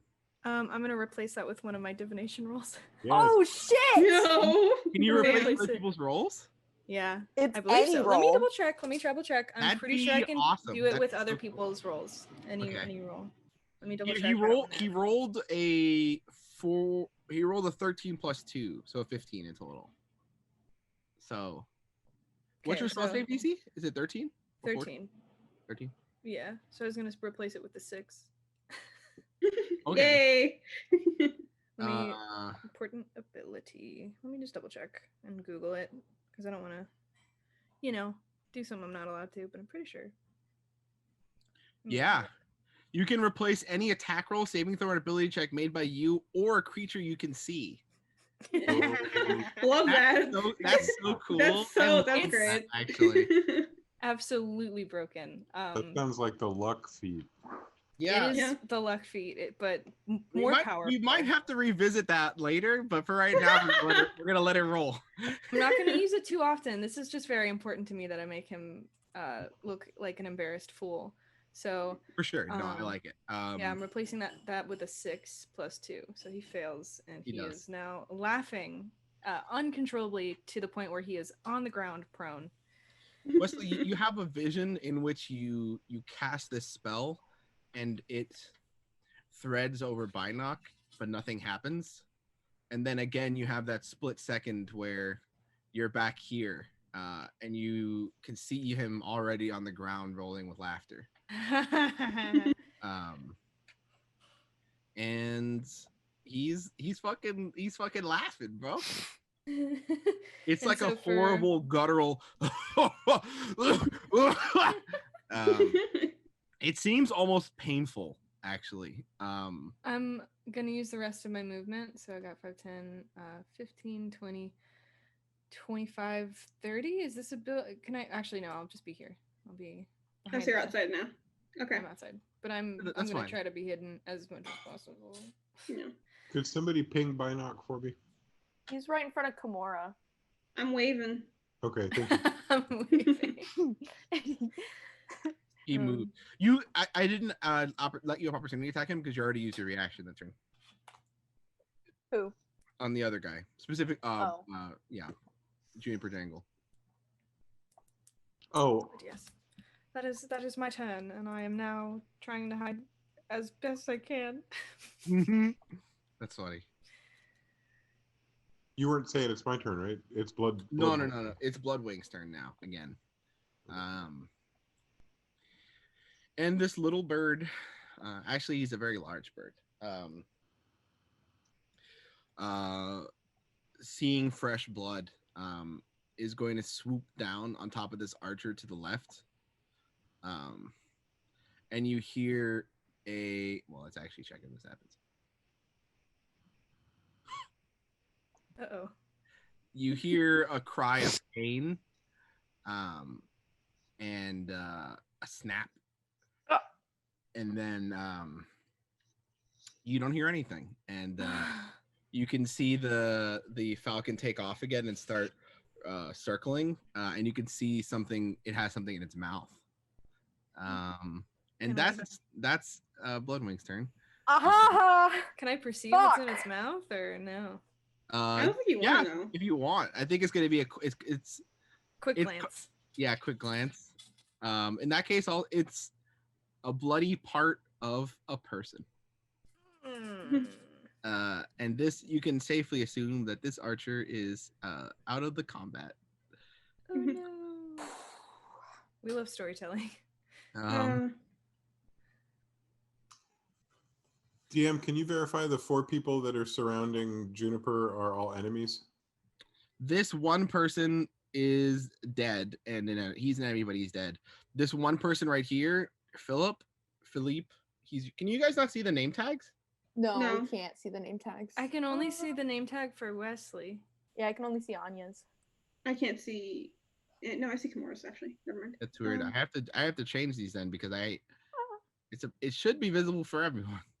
No, we can only see the dot colors and all that shit. I have to deal with that later then. Okay, so this guy right here, Jason, is Philip. Okay. The other 2 lads to you, right here and Purple are enemies, and so is this guy over here. And Green Boy, right? And Green Boy is also an enemy. It's actually your turn now, Mr. Jangle. I'm going to move myself so I can do a test. I'm going to see if I moved there. You're good. Oh God. 2 people with opportunity attack you, but you can. And there's nobody here that's my friend. Philip is right here. There's nobody there within 5 feet of you now. I'm going to go back to where I started, and I'm going to do something else just to check my math. Okay.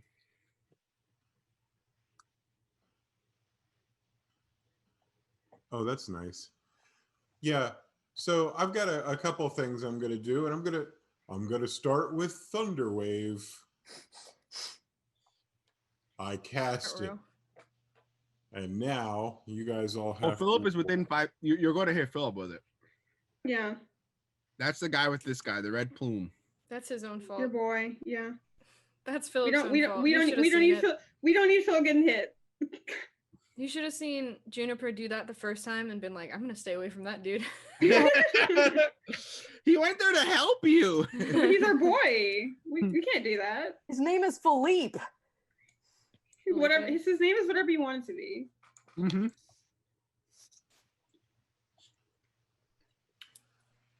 Okay. Normally I wouldn't take back something I said because it was my mistake for doing it, but I'll take it. I'll take advantage of it this time because we're early in our campaign.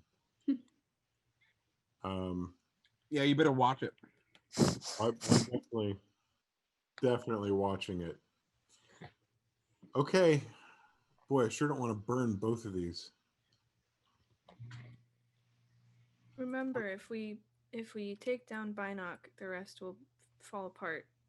Hopefully. Hopefully. We'll see. Not to be too meta-verbal, but I don't want to hit him right now because that'll knock him out of his hideous laughter. Yeah. Yeah. Although. But let me ask you this: he's on the does ground. he know that? Me, Juniper? Yeah. Would Juniper know that? I mean, Yeah, you he's just see him start laughing and rolling around, and then whatever you want to do with that information, because I don't think you would have seen Wesley cast it. You don't see Wesley at all. Yeah. You only see him run out of the building. But Juniper's a bard, right? And this is one of the like core spells that bards know. Yeah, you'd probably know. If my enemy is laughing in the middle It depends on. I mean, I don't know. I'm just the DM. If you think he would know what the spell is and what is happening, then I trust your call. But if he wouldn't, you wouldn't. That's up to you. Okay, well, let's be like the most honest. I'm sorry, Philippe. I didn't know your ass was there. I'm a Thunderwave caster. I was gonna. Yeah, come on. Yeah, characterization. Wave. That is what I'm casting from where I am, and that is gonna roll out, and it's gonna affect. I'll just double check. It's literally affecting every one of these people, including Philippe. So everybody. And the fucking bird. No, he's up too high. I'm sorry. No, No. But everybody else, yeah. And it's the same DC of 14, I believe. Okay. Let's see what happens, shall we?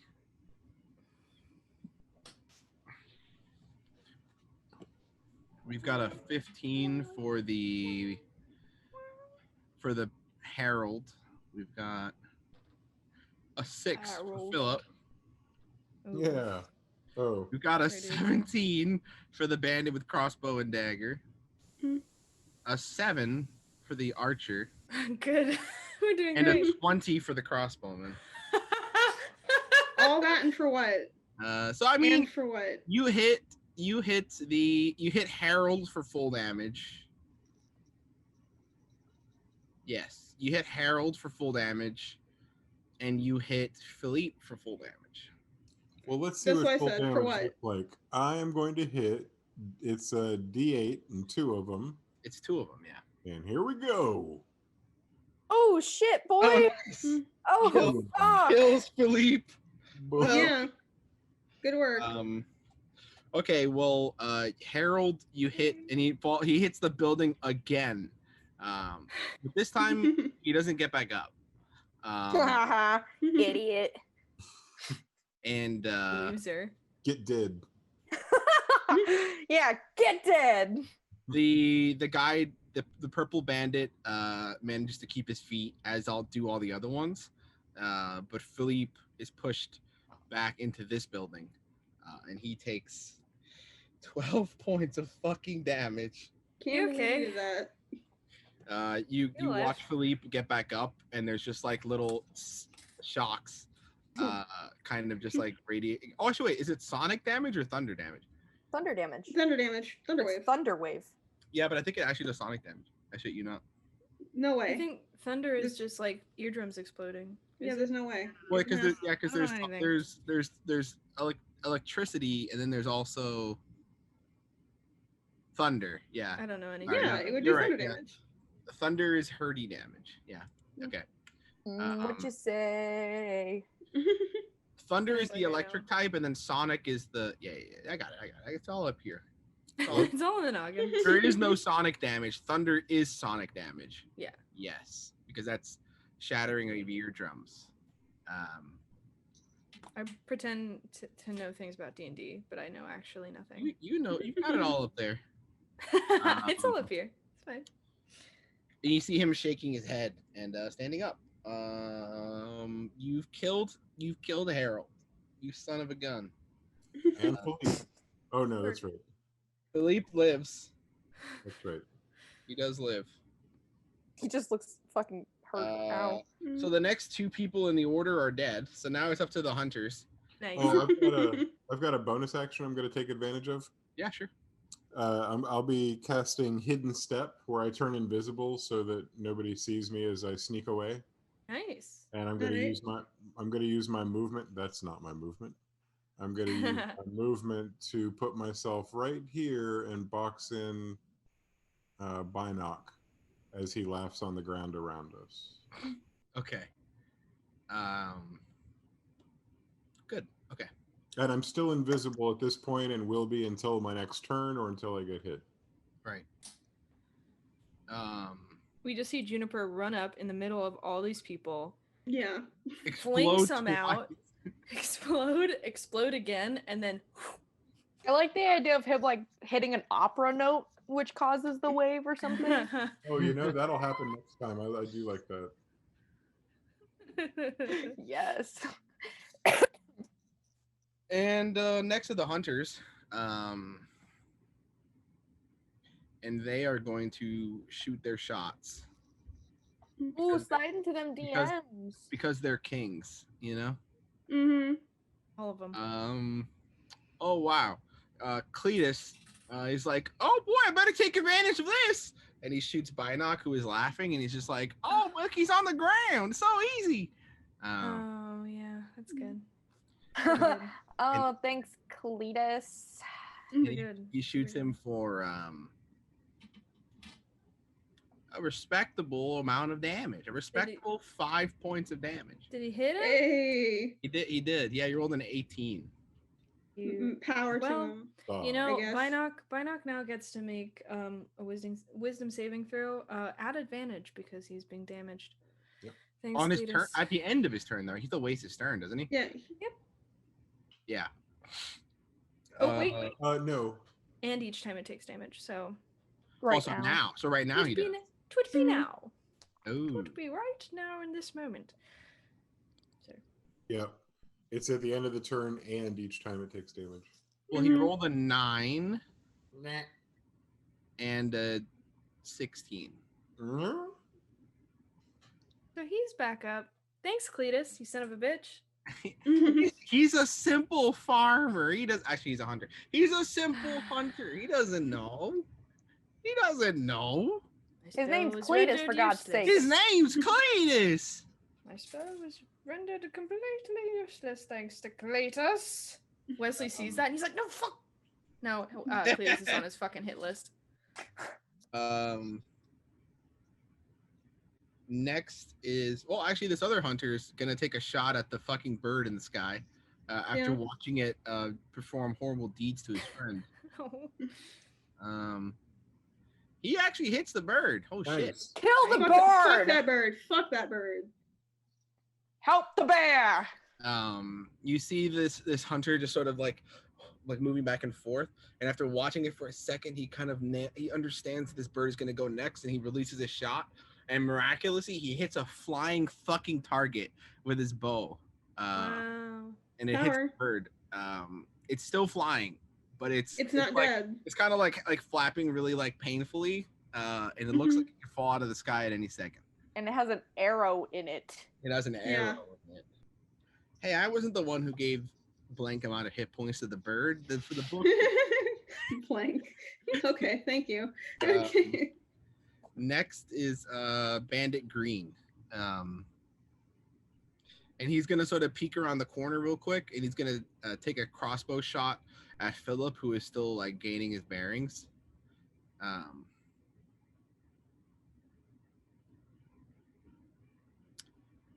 And he's going to hit. Oh. No! Anyway, if he dies, it's the cow's fault. Know this. Well, he sights his crossbow at the very winded Philip, who is kind of sitting in the middle of the street, dazed, and the shot penetrates his cuirass, and Philip falls backwards, and he kind of stares at the hole in his chest, and he falls over. Oh no! He couldn't save you. You literally couldn't, but it's fine. Please. He's not dead yet. Yes. But he is unconscious. Oh. He took like 20 points of damage over the course of a single turn. And whose fault is that? I can't help him, but if someone else wants to help him, you can. No one I don't else. have anything. No one has that ability. It's been worse. It's been worse. You gonna go for a walk? My girl Felice wants to step in there. She, it's her friend. Hey, girl. It's Kimura's. It's Kimura's turn actually currently. Is it her turn? Yeah. Get it, Kimura. She's gonna. What's his face is awake, right? Yeah, he's up. Well, not gonna move then. Thanks, He's still prone on the ground. Yeah, Isn't he not anymore? He's Oh. prone, He's like he's laughing, but laying he's down. prone. Yeah. Yeah, it would take when it's his. I'm back. Okay, I got it. Hold on, let me see something. 20 feet. So she's gonna move. Who is this? This thing in front of the bird. What is that? Is that an enemy? That's Felice. Mm-hmm. Oh, okay. So I'm gonna move. I can't move my token. It's because you're on the ruler. You have to go back to the mouse. Whoop. Okay, I got it. So what's your plan? I completely disconnected for like 2 minutes. She's just moving over here now because she wants to be away from fucker. He is gonna punch you in the face. How? He would be on the ground. I thought you said he was prone. Oh, that's right. Oh, yeah. That's why I'm. Yeah. On his turn, he has to stand back up, right? Yeah. Yeah. He'll take half his. Would somebody who's prone still get to attack even though it's against disadvantage? Or yeah. Okay. That's why I was moving. Okay. It's like maybe you could argue it, but like it seems silly to me that he's gonna like try to punch you from the ground. Yeah. Anyway, I'll give that to you. And also this way, Wesley's spell was used effectively. Yay. Yeah. Anyway, so I mean, it could have been nothing, and that would have been fine. Kamora's standing next to Wesley now. It's like, let's get out of the danger zone, and then she tries to cast Firebolt on the piece of shit bird. She sees that it's your death. Okay, yeah, go ahead. Pray. She uses Bardic Inspiration to... Alas, I'm so sorry. I'm so sorry. It's just, I don't think it's gonna happen. Fuck you. Kamora, who is slightly dazed from the hit that she sustained earlier, goes to firebolt this bird in the sky, but the shot goes wide. Did you roll your d6 or was that a joke? No, it's a natural one, Daddy. You can roll. You can. No, it looks like a 7. I'm seeing a 7. Yeah, but a natural one. Everything else is my dex. Just like a natural 20 always hits. Even if technically you wouldn't even be high enough, a natural 20 always hits. It's a natural 1 always misses. I'm pretty sure that's in the book. I'm not 100%, but I'm pretty sure that's a rule. We don't know the rules. It's fine. We can just make it up. We don't know the Can we make it up and I can use my Bardic Inspiration actually? You know what? We should just tell all the people who watch this that this is our game now, and we've decided the rules. Have we decided I can roll a d6 to add my Bardic Inspiration to kill the bird? All right, I just looked it up, and technically, critical fails do not exist in 5e. Apparently, that is a player holdover from 3.5 which I used to play. So, no, if you want to add your Bardic Inspiration, I'm going to do that. Pray. Okay. Oh, no, does it hit the bird? No, you actually, if you had rolled high the Bardic Inspiration, not to give it away, but you could have hit it actually. I felt like 13 might get it. Yeah, I don't know how you knew that, but I'm watching you. Thinking the math. But yeah, his AC for the bird is 13. So if you had rolled a 6, you actually would have hit it. Yeah. Boo. Okay. Yeah. That's your turn, right? Yeah. Okay. Next up is Felis, who is going to predictably shout, "I told you not to die, idiot!" And she's gonna run up to Philip. Question: Did she have that guidance thing with the D4 for saving throws? I mean, she cast it, so I would assume, right? Would Philippe have had that? He rolled really bad. Okay. Just want to make sure because I did forget, and I was like, "Wait a minute!" But he rolled like a 3, really I think, and then that wouldn't have done shit. No, okay. Nah. Okay. At best, you get a 7. Like nothing. Okay. That is a good catch, though. Yeah, I almost forgot it. I'm gonna write it down. I just crossed my thing off the list. Felis is going to extend. She's going to put her mace in her thing. She's going to extend her hand, and light is going to sort of sink into his chest where the bolt is, and you just hear. Oh. He spits up some blood, and he stands back up. Oh. And he says, "Well, not the worst I've had." And he's alive. It's actually his turn now. So he's going to look at the crossbow when he shot him in the chest, and he's going to say, "How about a fair fight?" And he's going to run towards him, and he's going to roll to hurt him. Get his ass. Kill him. Get it. He hits him for. Yes. Let's see, and let me make sure this is the guy's the right HP because I think he's dead, but I'm not sure. I hope so. We're praying. You did hit this guy, right? Yeah, he got hit with the last one. He took 4 points of damage, right? Yeah. And then he took, so he takes, Philip springs to his feet, and he plunges his sword right into this guy's chest. Woo! And he is also dead. Yeah, get him. Rest in pieces. Rest in piss. Etc. This guy is fucking dead. Next up is Bandit Purple, who has been watching everything go down. And he's going to, where's his movement? Let's see how far he can move. Let's see, 25. Oh, he can't see you, right? You're invisible? Yes. Okay, so he's not going to move to engage with you because he can't fucking see you. I don't think he would have noticed Wesley moving, but I think he would have noticed Kimura moving because Wesley was pretty sneaky. He kind of just like slunked over there. I have Angle right next to me too, right? Oh God.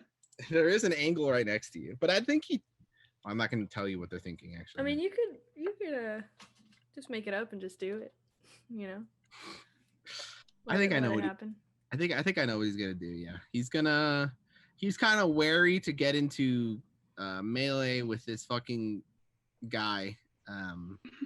So he's gonna run around the corner, and he's gonna see the both of you.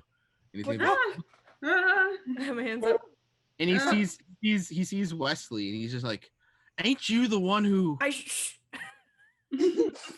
He's like, "What?" And then he raises his crossbow and he shoots you. Oh God. God damn it! Oh my God. I think he's just confused. And his first reaction is to shoot. He misses, unless a 6 hits. Oh yeah, it does actually. No, I'm just kidding. What? I was like, whoa. Absolutely not. And then he gets right in front of your face, and he tries to stick his dagger. Okay, I think a 19 probably hits. No, it doesn't. He does 4 points of damage to you That's as he a lot of jumps in damage with his dagger, and he sort of gets you between the ribs. Oh God. No, this is bad. Very bad. And now the archer is going to move around, and he's going to line up his bow at Felix, who he just saw heal somebody. Bitch. And he's looking a little panicked. He doesn't look too happy to be here. He rolls a lot. He does 10 points of damage to Felix. Oh my God. She okay? How's she doing? He pulls back his longbow, and with a loud thwack as he releases the arrow, it hits her center mass, and she's down on one knee, and now she's looking pretty bad. Great. And next is Binoc, who spends half of his movement standing up. Bitch. Bitch. And he says, "Stand up." He says, "Little tricks won't work on me." And he swings his axe down at you, Anya. And it's a 14. That doesn't hit, right? Nope. I duck out of the way. Nice. He rears back his fist. Oh, he crit. No. And he, let's see. If anyone could take it, it's Anya, right? If anybody could take it, I would hope so. So he goes to hit you with his axe, and he kind of faints, And as soon as your shield is out of the way, he rears back his fist and he hits you directly in the face for 9 points of bludgeoning damage. What? What? That's a big my fist. God. He crit. He fucking crit. I don't know. So he could have done like 2 points of damage. I don't on that. control the die. But you don't. There's no dice roll on a punch, so there's no double. He's the centaur. No, sorry. The Minotaur has a special thing where he attacks twice. He attacks with his weapon, and then he attacks with his unarmed. And his unarmed is it's a D. I think 6. Is that what I just rolled? Damn, then I'm wrong. It's got brass knuckles on. Because he's a damn. monster, he's got special rules for his fist. Yeah. He is a Fucker. monster. He is literally a monster. I mean, it depends on your like sort Well, of he understanding of racial dynamics within Fantasyland, and I think that's really labeling some Okay, people as let's not monsters get is too really deep just into kind of this right like- now. I Yeah. think We should it's talk about got it issues. actually. No? Get into it. I'm saying that labeling some people from birth as it's just like it's got a little, I agree. It's sketchy. Let I me agree with kick that. this But man's let's not. ass. A little But let sketchy. Anya Let kick me this guy's kill ass. him.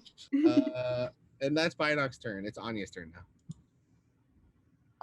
She's gonna smile and wipe the blood from her nose and her like teeth and mouth and stuff, and like fling it on the floor. And she's gonna be like, "Not tricks, just skill." And she's gonna swing her battle axe again. and Come on, fucking girl. hope she- Oh, come on. I got it. Okay. Oh! Yeah. All Mine's. right. Mine's. Next. 20. And wow. Okay. 11 slashing. Woo! Get his ass. You start to see Binock for the first time falter a little bit. He's been really confident this whole time, but as you land this blow, he sort of starts to look around and notice that there's very few boys left. And he's looking a little nervous. He's not quite as sure of himself as he was 30 seconds ago. Anya's gonna say, "You're going to die here and today, and you're never going to bother anybody again." Oh, And He she says, just moves shit. "That's my line." And Battle of the wits. next is Wesley. I take Wait, yeah, no, you're right. Sorry.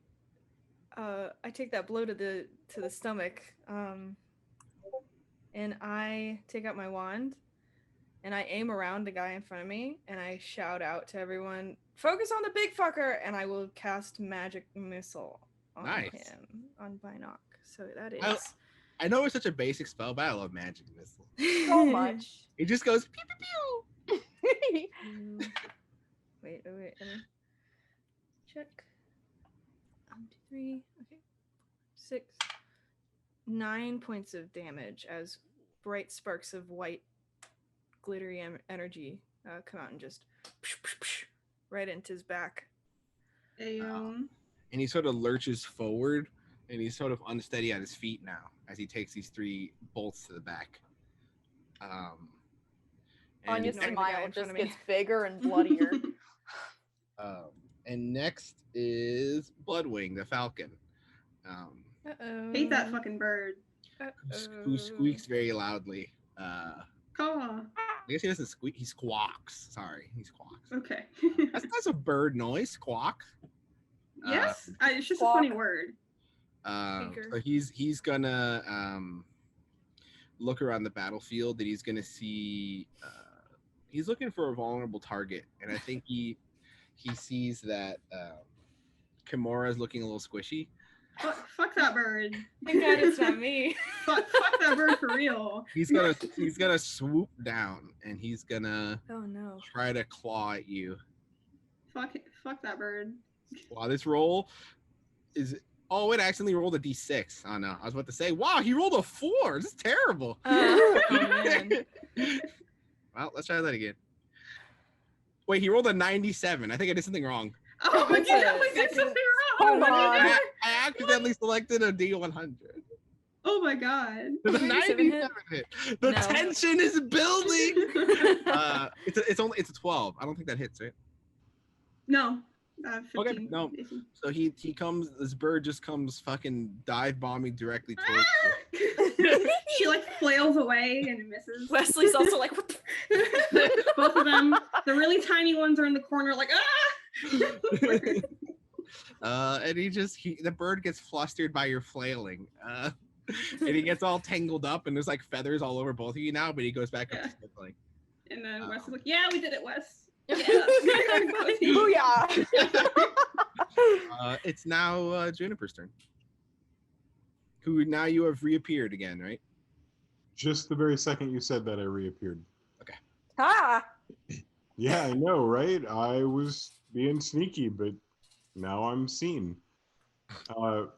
Is this sneak attack with a I think it's just rogue. so I'm going to glaive the fuck out of Binoc. Nice. As you do. So this will be a +5 when I roll this d20. 17. All right. 17. Oh wow. Yeah, you hit him for sure. Just double check my 5 on that. All right, nice. Well, you don't add your proficiency bonus yet because you're not proficient in glaive. No, it's Unless it's 3, 3, 3, 3. So where's my math? So it's 15? a 15. I think that actually might miss. I'm prepared to miss. I had the wrong math. I was looking at my unarmed strike, which I am proficient in. What did you? Where are my notes? I got 12 plus 3. Yeah, his AC is 15. So if it meets, it beats.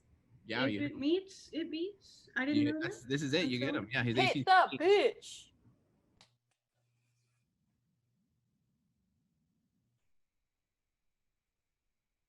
So let's see. I'm gonna roll the 10 d10.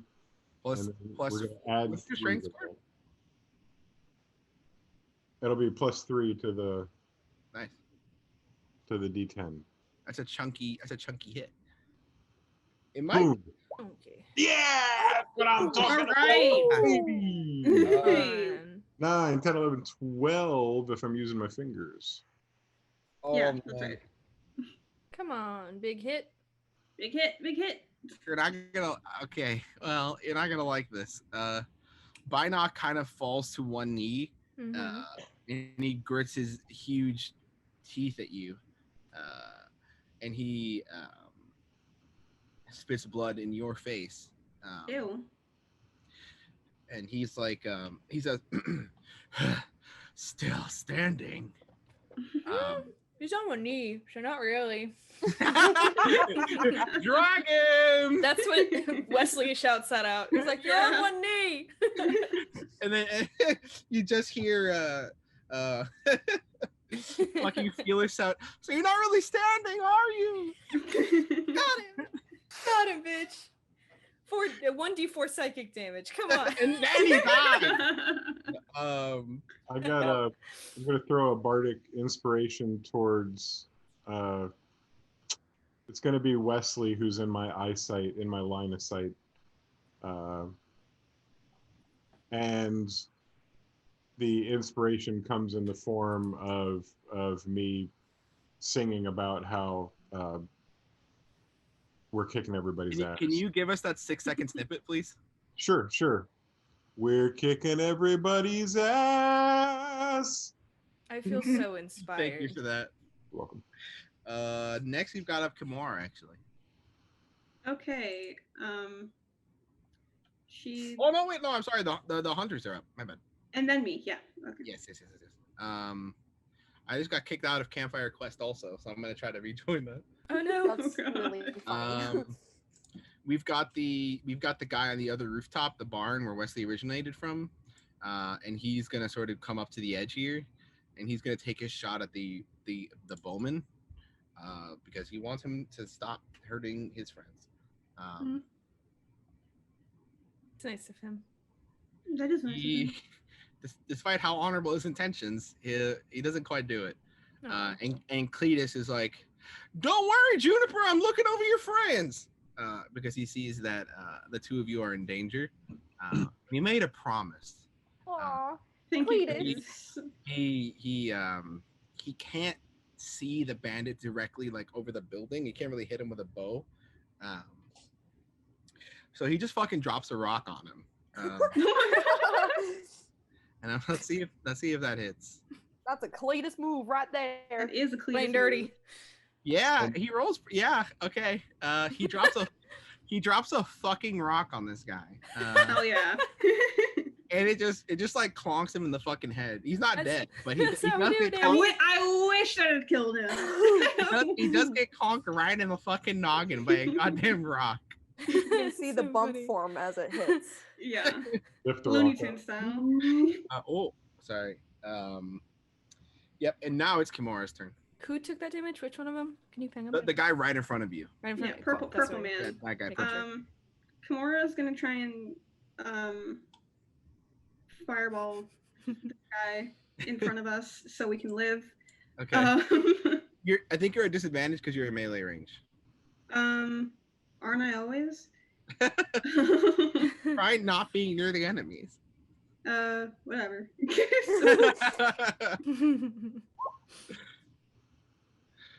Is it Well, it's an 11. It's a 12. Oh, the 12. No, disadvantage. The So 12 disadvantage. would have Oh, hit. shit. The 12 would have. Oh How unfortunate. So the firebolt just goes right over his shoulder, barely like scorching his hair a little bit. Whatever. Okay, Kimura, you'll get him next time. Hopefully. Next is Felis, who is sitting there with a arrow stuck in her chest. no. Please heal yourself. And she snaps it, and then she stands back up, and she is gonna run towards the archer, and she's gonna try to clonk him over the head. Oh, okay. Let's see. Yeah, she clonks him. He doesn't go down, That boy. but he's not looking good. She just brings her mace down right on this guy's fucking head. Ew. Clonk. Clonk sound effect. Philip is stabbing this guy. I forgot that's what he was doing. That guy's dead, isn't he? Yeah, he is. Mhm. So he's gonna walk over to the orange archer, and he is going to try to kill him. Please kill him, Philippe. He doesn't. He rolled Ah, good. we believed in you. Hey, he's done a lot of work this fight. Okay, he can't carry the whole fight on his back. Yeah, okay. Next is that guy's dead. Bandit Purple, who is directly in front of Wesley. Oh, yeah. I look at him like with little like big sorta- eyes, like He sort of looks over at Binoc, who is looking really, really bad, and he looks over at the other bandit who's completely surrounded. I'm like, owie. I'm wrapping my like my stab wound. And that's how we're looking over here. We're just like, oh, we're so small and unable to do anything. You just He he just saw me miss a firebolt I'm too, just- so he thinks we're useless. I'm just Oh. I'm just a little. he sheaths his dagger. He's got his hand crossbow, and he moves it to his right hand, and he's gonna book it. Can I get? If you don't try to stop him, he's just gonna run past you. I'm gonna Wes. opportunity attack. I'm gonna just try to dagger. Okay, yeah. He turns to. Where does he turn to run? He's trying to run directly past you, like out the street, like that way. Like, do you see Okay. where the ruler is? Yeah, I saw you. Yeah. So well, so what happens is Wesley's like, and And he's like takes a moment, all right, and he puts his dagger Looks it. in. Yeah. and then Wesley goes, changes demeanor entirely. He's like, all right, fucker, and he stabs him right in the stomach. He'll try to stab him. That was an 11. Oh no! Just misses. They've but got 12. They've got That's 12. okay. Yeah. That's okay. But Fucker. Wesley just is like, you little fucker, like immediately. So you pull the dagger and try to shiv him, right? Yeah. So after you do that, he's like, oh, so you. Sorry, I got like my throat was really not cooperating with that statement. So you want to fight after all? And he pulls his dagger back out, and he flourishes with it, and he goes to stab you. Just because Wait, can you do that? Well, it was because he was trying to run, but you opportunity Yeah. attack. He assumed you wouldn't opportunity attack him, but as soon as you tried to fight him, he's like, okay. because because he would be running and he would be outside of your range. And he didn't disengage as an action. He would just be running. Yeah, because he's just running. So he wasted 15 feet of movement. He still has his action though. Yeah, so he comes back. Actually, I think he's not even gonna pull out his dagger. I think he's just gonna try to shoot you as he leaves because he's like, "That was mean. What the heck? Rude." I miss, and then I like look at him like, "Oh shit." Yeah. You guys like, make eye contact shit. for a moment. He's like, "Shouldn't have tried that, love." He rolls a 21. Stop. Not a crit. Replace it with a 2. I have one more roll. Yeah, okay. So he definitely doesn't. I'm so small. He goes to shoot you with his crossbow, his hand crossbow, and inexplicably, the moment the bolt was about to be released, the crossbow just stops functioning. I'm like, I look at it. He keeps on clicking it, like what? I look down at the crossbow and back up to him, and I just start laughing at him. And then to test it, he shoots it at the wall, and it shoots immediately. Oh man! Like, okay. That's all and my. then, That's all and my then rolls he for just today. shrugs and he keeps running. Amazing. Fine. He can do Goodbye. that if he wants. Goodbye, Bandit Man. Yeah, he's 30 feet away by now. Bye, Okay. Felicia. I'll let him go. Yeah. Next is Binoc, who has, and I don't mean to spoil it for you guys, but 2 hit points. Nice. I mean, I figured he was low, but you guys A know he bitch was is gonna that miss low. the hit next turn. Fuck. Let's miss both of you. You're gonna miss. And he's gonna, I think he's just gonna keep on target. He's gonna keep on trying to kill Anya to the best of his ability. He can try. Let's see. He rolls a 17. Misses. How is your AC so high? That's incredible. I have a shield. Oh my god, he came prepared. Hell yeah. Then he rolls a 14 on Juniper, but I believe that misses as well, right? Your AC is 15? 16.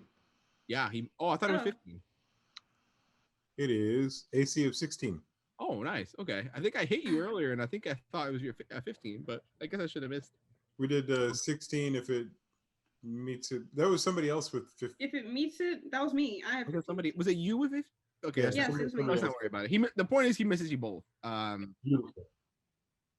Okay. Thank you. God said it wasn't him. So he's dazed and practically not even fucking there. I mean, he's bleeding all over the place, and he's just swinging wildly, hoping to connect. And he swings down at your shield, and you just easily catch it. And then he just sort of like doesn't even bother to wedge the axe out of your shield. He just leaves it there, and then he just reaches back and tries to punch. Your name is Juniper. He punched Juniper in the face, and he's just so slow. You just see it coming. It's almost pathetic. Almost. If we didn't hate his guts. Last Up 6 next seconds of this is dude's Anya, life. actually. Yep. Finish him. Kill him. Hopefully. Let's end this, shall we? Fatality. She's gonna go for the swing. Swing it ahead! Yes. Oh shit! Yeah, 20. Oh, yeah, this is it. Yes. This is the moment. Perfect. This is Yeah. enough. Point Damage damage. is just It's enough. It's enough in this case. I don't know. How would you like to perform this deed? That is Anya legally distinct. Anya's going to put down her shield and she's gonna shake off it a little bit and she's gonna wipe the rest of the blood off of her face and she's gonna look him directly in the eyes and kick him in the knees so that he's like on his knees and she's gonna be God. like, Oh, this is Execution. brutal. I'm Yeah. going to do exactly what you did to Anne's husband. And I'm gonna bring my axe back and swing it. The moment before you do, he looks you right in the eyes and he says, "Yeah, you don't know what you're doing." We know. There's some shit. I'm sorry? There's some bullshit happening. That's it. That's all. That's what he says to you. And I swing my axe down and chop him up, please. Are you Yeah. Do you carry his head as a trophy dramatically, just like in the old statues? Lord. No, I'm Yes. not that fucking crazy. I like watch his head Lame. fall back, and then I like. I picture like the Greek statues where they have like the heads of the monsters. Yeah, you should have done that. I was just like, as soon as it's cut off, she just pushes him so his body falls to the side. Oh, and then Wesley I look kind of vomits a little bit. He's like, yeah, we're in the corner like, ugh. You can turn off the battle map, yeah. And there's one more combatant, but something else is gonna happen. Anya looks at him and she's just like, maybe you should run. Next up is the turn of, it doesn't matter. It is Wesley's turn. But there's a bird. Yeah, there's a bird still up there. About that and bird.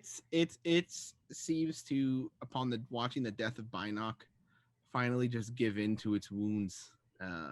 Jesus. Aww. And it just kind of falls to the ground, and it's just kind of pathetically squawking in the street. Oh, baby. You should Don't make me rehabilitate this sad. bird and teach it the goodness of I life. actually will. I go up to this bird and I give it a new life, actually, for my turn. Yeah, you can go pick it up, maybe. Oh, wait a minute. Wait a second. Yeah, wait a second. The other thing that happens is Bandit Orange, the last guy with the bow.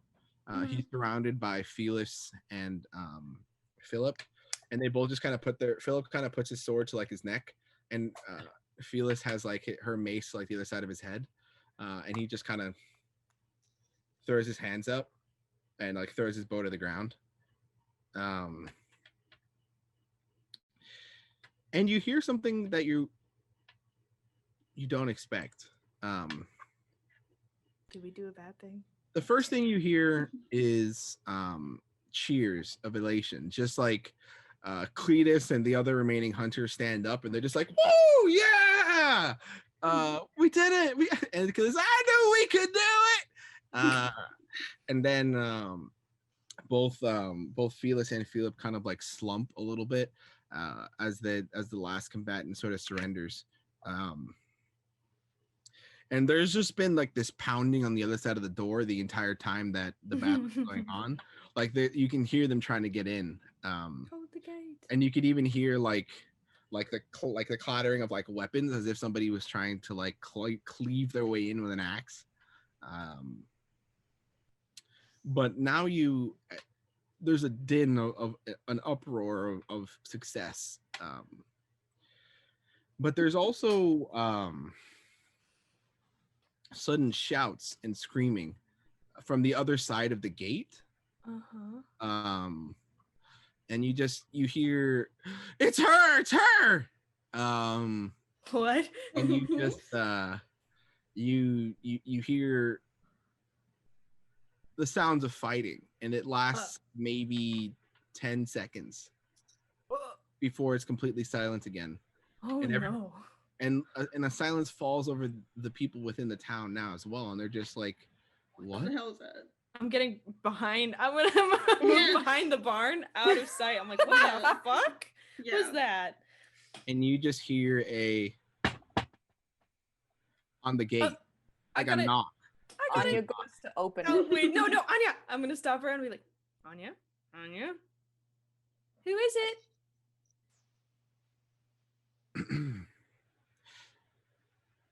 By the authority given to me by the Empire of Reem, open this gate. Sorry, no one's home. I'm like, everybody get out. Yeah. And I tell motion everybody to like clear the bodies and get into town. That's the goal. You just hear a faint chuckle. Like you just hear like a I won't ask again. Anya opens the door. Anya! Oh, Wesley's just like, So you're opening the gate, right? why are you like this? Anya! One of these days, Wesley's gonna try to body Anya before she does something. He's gonna get wrecked. He's gonna get wrecked by her. To set the scene, there's the two hunters on the rooftops, and they've got their like bows, and they're like scared. They're like, "What? I thought we were done. And Felis has like her arm around Philip, who is like also limping, and the two of them stand next to you guys, shoulders squared, ready again. And we just crack the door open. We just like crack it open and not. As soon as the gate is open a little bit, it's gonna be thrown open. Well, I'm right next to it, so I'd be pushed back. Are you? Yeah, I was like, I was up there. Yeah. I was like, who is that? No. Like, I was like up here. Oh. Yeah. So what you see is the four men who had gone to the other side all lay dead in a pile right near where the gate would be on their side. And there's somebody in full plate armor. She's wielding a giant hammer, a war hammer that is encrusted with gem and gold inlay with incredibly elaborate designs. And the armor itself is pitch black with these similar gold inlays, like similar to the designs on the hammer, covering the armor. And there's a certain point on her chest. And I think that Wesley would recognize this, and maybe Anya. It's the Crest of Valerizine, one of the 6 families. The Crest of Valerizine. I would recognize that.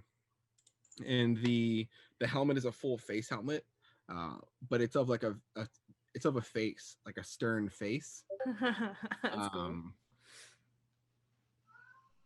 Cat? And she walks in, and she takes a look around, and she sees the slain Binoc and all of you, weapons at the ready. Sorry, we just they were cleaning up. Yes.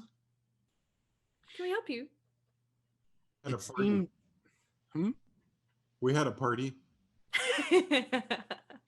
She sort of just like starts nodding and looking around, and she's like, "This is an interesting sort of party that you guys are having here. I see." They're just sleeping. Yeah, went crazy. Huh? They threatened the town. Anya? And they threatened the people. Anya. And so we took care of them. Anya, please. And so we took care of the people. So you decided to take the law into your own hands and dispatch. I don't believe we met. My name's Wesley, and I'll put out my hand and ask for a shake. I feel like there was no law that was being. She looks down at your hand and then back up to your face. I'm smiling brightly. Oh, I've got a stab wound down there, but I'm hiding it with my coat. Trying. There's blood, definitely. So much. There's a way that things are done, and this isn't it. I had my own suspicions that there may have been a group that were, shall we say, hired by some of the officials in Wind Hollow. I was performing my own investigations, and she kicks Binoc's body. It seems like those investigations aren't going to be going anywhere. You killed him. What have you done, you beast? This happened to be my only lead. Well, I think there's only really one thing to do for this. And she puts the hammer back on her back. There's a lot of gold so that because we did something good and we helped the town? Yes. You guys are coming with me to Wind Hollow. Why? Why would we do that? Why? Because you're under arrest. I'm running. For what crimes? Did we do something? Wesley's running. Wrong? Are you really right? He was like fucking He's booking actually running. He's booking it. Oh shit. Okay. I'll see you later. And he just like he's not running, he's like briskly walking away. Mm-hmm. She's gonna say, I wouldn't recommend trying to leave. It would just make more mess, don't you think? I don't know what you're talking about. What? Wesley, the farther you go, the larger the pile of blood will be. Just stay here. I'm not going to hurt any of you. But you will arrest us and take us to a place where we don't belong, as in jail. I'm not saying that you'll stay there. I'm just saying that there's a way things are done, and there's an investigation in progress, which you happen to have completely ruined. Are you alone? How are we supposed to know there was an investigation? Well, generally speaking, you're not supposed to murder people in the streets of towns. You should tell him that. Say that to Barnock then. You should have said that to him. Listen, he tried to kill us. I don't know what's going on, okay? I'm just going to sort it out. I'm not saying that you're wrong. I'm saying that you will be held in custody temporarily whilst I sort everything out. How about no custody? No chains, no handcuffs, nothing like that. And we're not under arrest. Maybe we are assisting you in the investigation. Otherwise, I'm gone. Fine. You can call it however you want. As long as you come with me to the city, and while I perform my investigation, I don't really care. Honestly, I prefer not to do with the handcuffs and the restraints, as they're inconvenient to me. So you won't be chaining us up then? No, I won't. Oh, okay. As long as you continue to cooperate with me, there won't be any need for that. That's what I'm trying to say. That's fine then. I have to go to Wind Hollow anyways. My name is Anya. So it's convenient then. And she sort of wipes off some of the blood from her, and she lifts up her. She lifts up her her face mask because it's like a it's like one of those things. You know what helmets do? They've got hinges. And you see the face of an elven woman. From what you can see, her head is like shaved. She's got like little bits of like black stubble on her head, and she's got a lot of what looks like a lot of scarring on the right side of her face. How tall is she? You over 6 foot? No, she's like 5'9". Damn. Pretty tall though. No hotness rating though. All right. The rest of the description is irrelevant. She's got a very, very stern face. It does not match the face on the mask, but she has a very stern face. And her eyebrows are knit very much in a sort of confused and angry sort of like, this is really not how I wanted this day to go.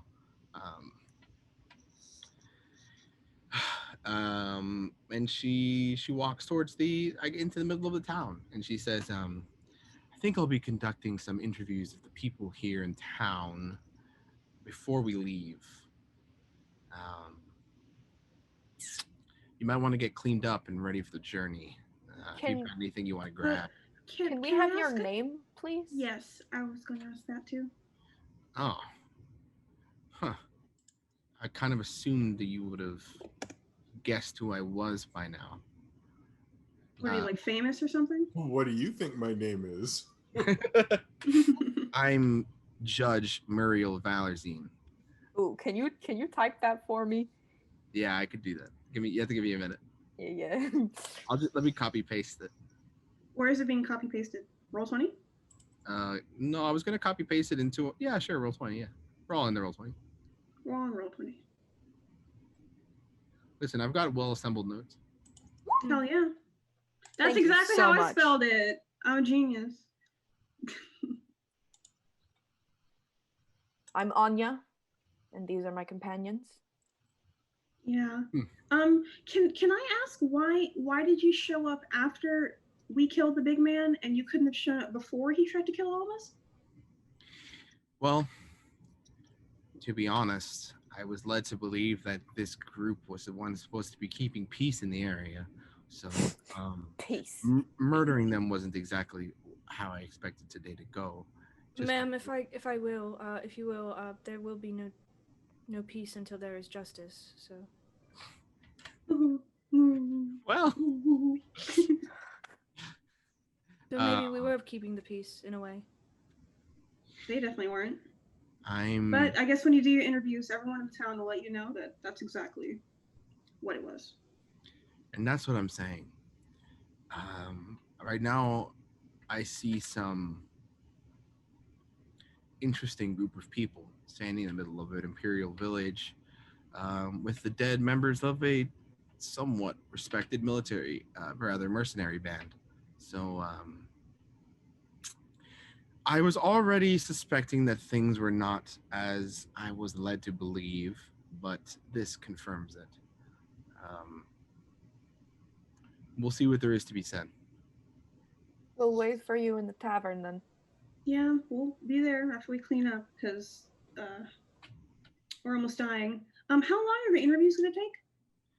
I'm not sure. And please, I say this as much for your sake as mine. Try not to leave the town before I'm done.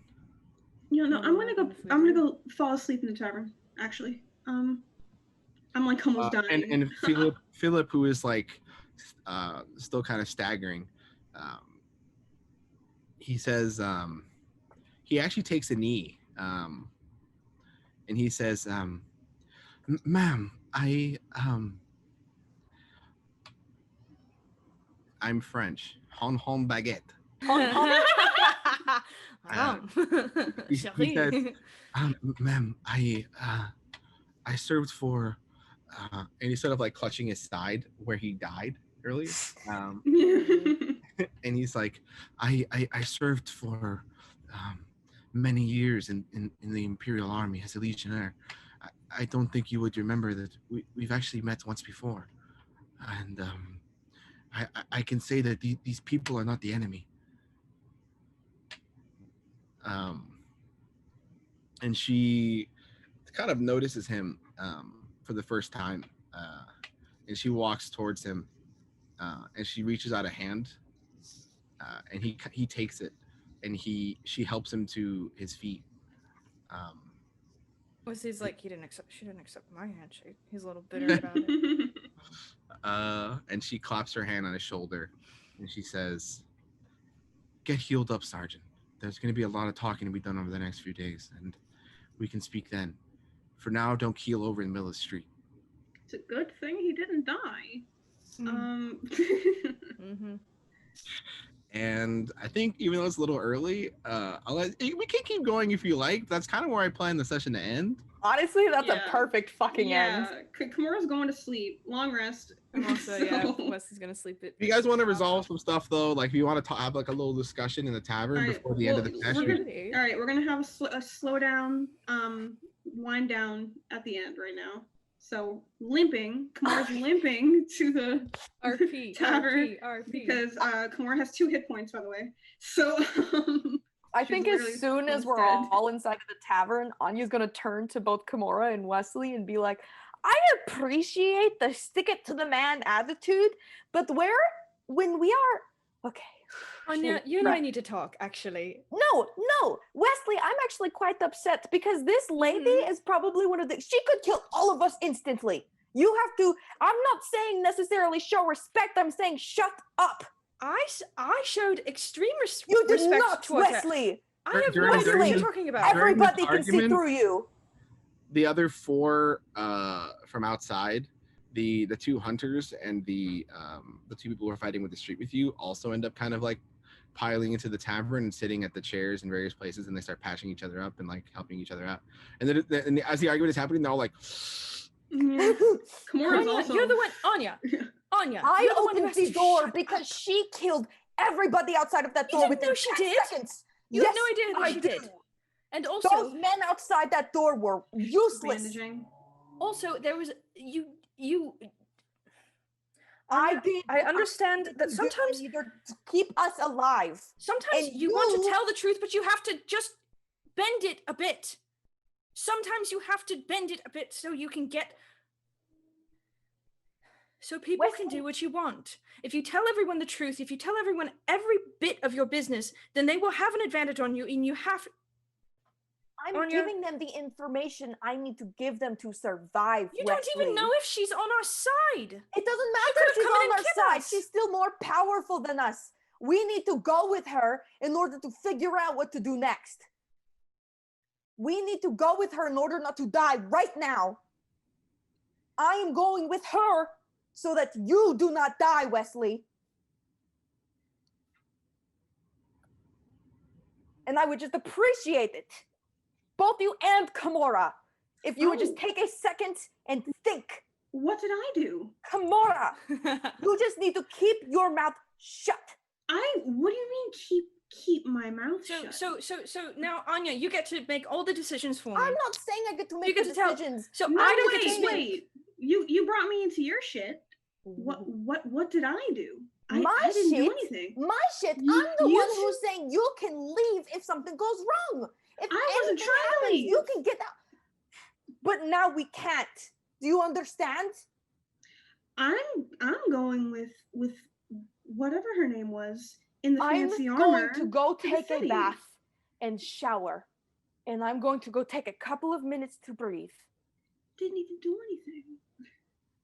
I'm sorry for yelling. I'm sorry for being upset. I just am trying to keep you guys alive and you're not helping. I understand, but Anya, I would appreciate it if you would let me say what I want to say. And then I'll let you say what you want to say. And we'll see how it works when out. what you're trying to say is going to get us killed. It won't. I know it won't. It almost did. No, it didn't. I've done this before. I've done it for years. I know what I'm doing. All right? You have to trust me. I do trust you. I just...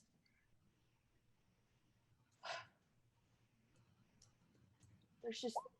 We can't fight everybody. We can't run from everybody. That's why sometimes you assess the situation before you go head on in. And you make something up if it doesn't work in your favor. I think the happy medium is what Anya did and what you did. You don't give away everything the way Anya did, but you also don't lie. And we just walk up to the big scary lady and see what she has to say before we figure out what we want to say. I just know how these families are. And I know how these people with power can be. And my immediate position on that woman is I don't fucking trust her. And I don't think she's got our best interest in mind. Of course she doesn't, Wesley. None of these people have our best interest in mind. Absolutely none of them. And you hear an injured Philip say, hey, she's try not to speak so negatively of her, huh? Not now, Philip. Philip, did you see we're arguing? Whatever your name is. Anya is not wrong. I've seen what that woman can do. Okay, I'm not an idiot. I know she could have killed all of us.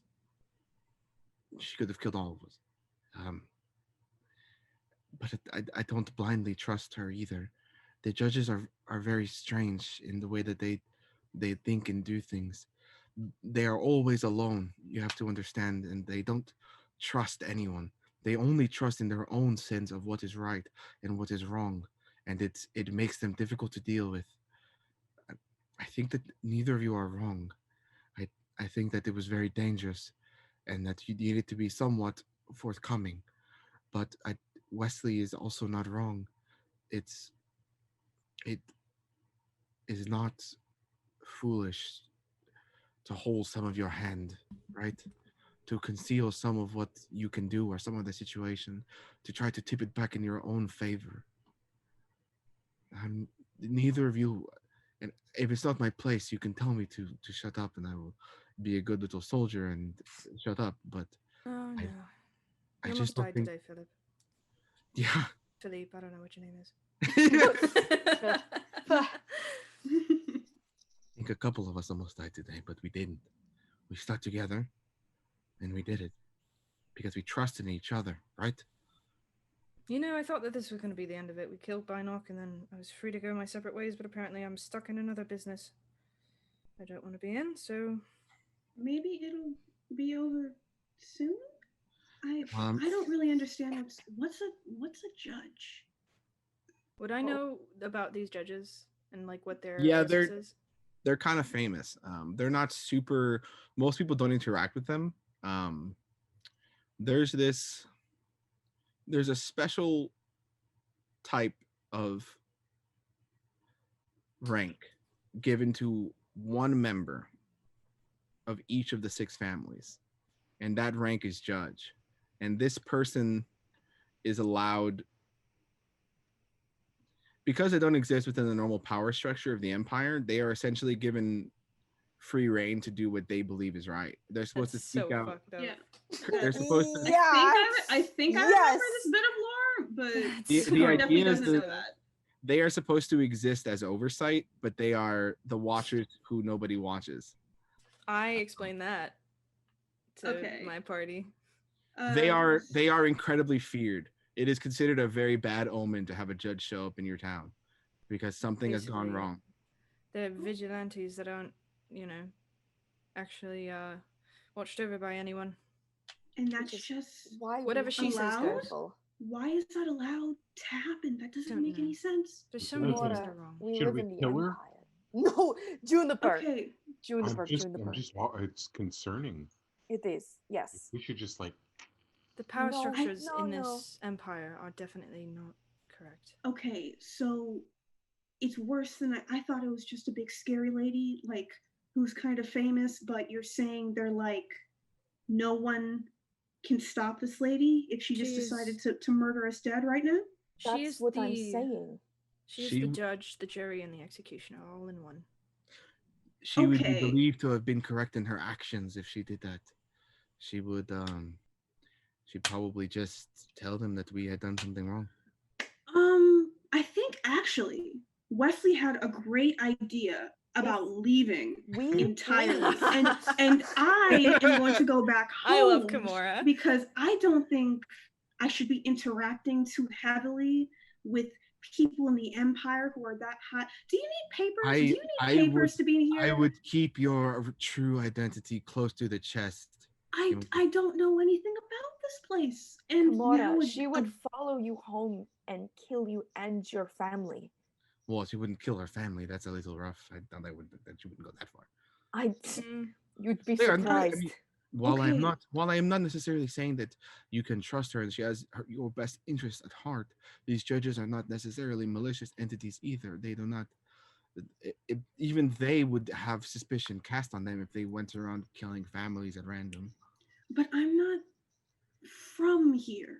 I think that makes it a bit more sketchy. What if they think I'm like doing something really bad and then everyone in my home is dead? What then?